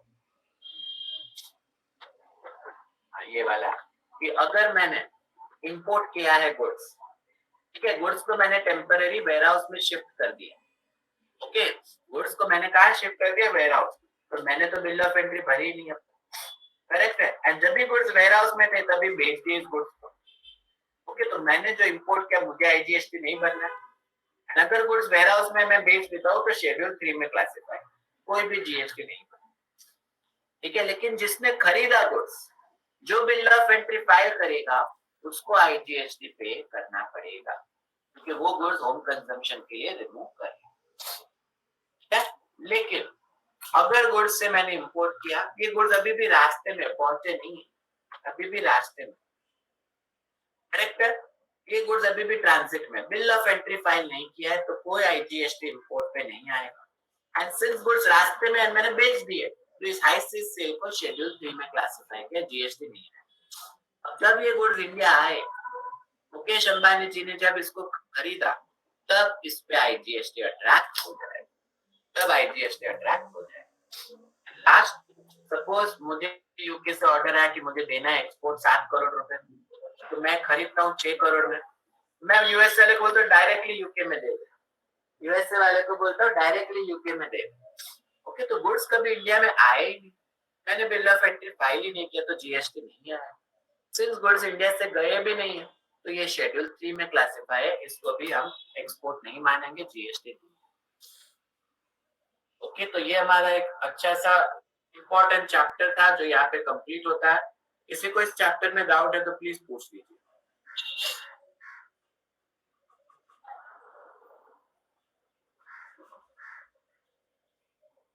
अच्छा, मुझे अब ये बताना है कि अब आपके एग्जाम ज्यादा दूर नहीं है, तो कस्टम्स के काफी सारे पॉइंट चैप्टर्स का पेंडिंग है, अब मेरी उसकी रिकॉर्डिंग रेडी है, तो क्या मैं आपको फिलहाल रिकॉर्डिंग दे सकता हूँ, क्योंकि 8, 6 या 7 लेक्चर है, अगर आप चाहो तो एटलीस्ट रिकॉर्डिंग तो सुन सकते हो, क्योंकि अभी भी एक time of supply chapter pending है जो इम्पोर्टेंट है, वो मुझे कवर करना है, दूसरे भी छोटे मोटे टॉपिक्स पेंडिंग है, तो इसमें 2 वीक और जाएंगे, और मैं नहीं चाहता दिसंबर में मैं आपके लेक्चर्स, आपका एग्जाम का भी कोई अनाउंसमेंट नहीं हुआ है, पता नहीं ये लोग क्या कर रहे हैं, मुझे भी क्लैरिटी नहीं है एग्जाम का कैसे होने वाला है, कब होने वाला है, शायद आपने फॉर्म्स भी फिलअप नहीं किए ना।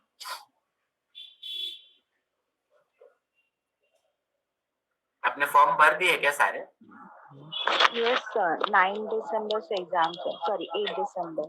नहीं, जो सेंटर्स है वो अब तक शायद फाइनल नहीं हुए, पता नहीं, देखते हैं, होता है तो अच्छा है। सर जब फॉर्म फाइल करने के टाइम पे ही सेंटर पूछा था तो उसी टाइम पे मतलब प्लेस पाए हुए हैं, लेकिन कहाँ पर है, मतलब जैसे बोरीवली में है या वो सब तो उसी टाइम पे सिलेक्शन करना होता था।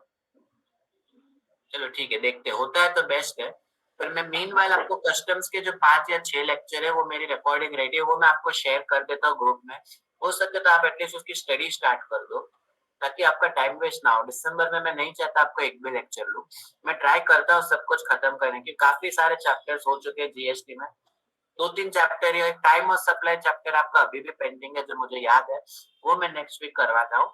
मीनवाइल मंडे टू सैटरडे में कोई भी एक मुझे इवनिंग में लेक्चर में ट्राई करता हूँ लेने की, ताकि आपका वो भी कंप्लीट हो जाए।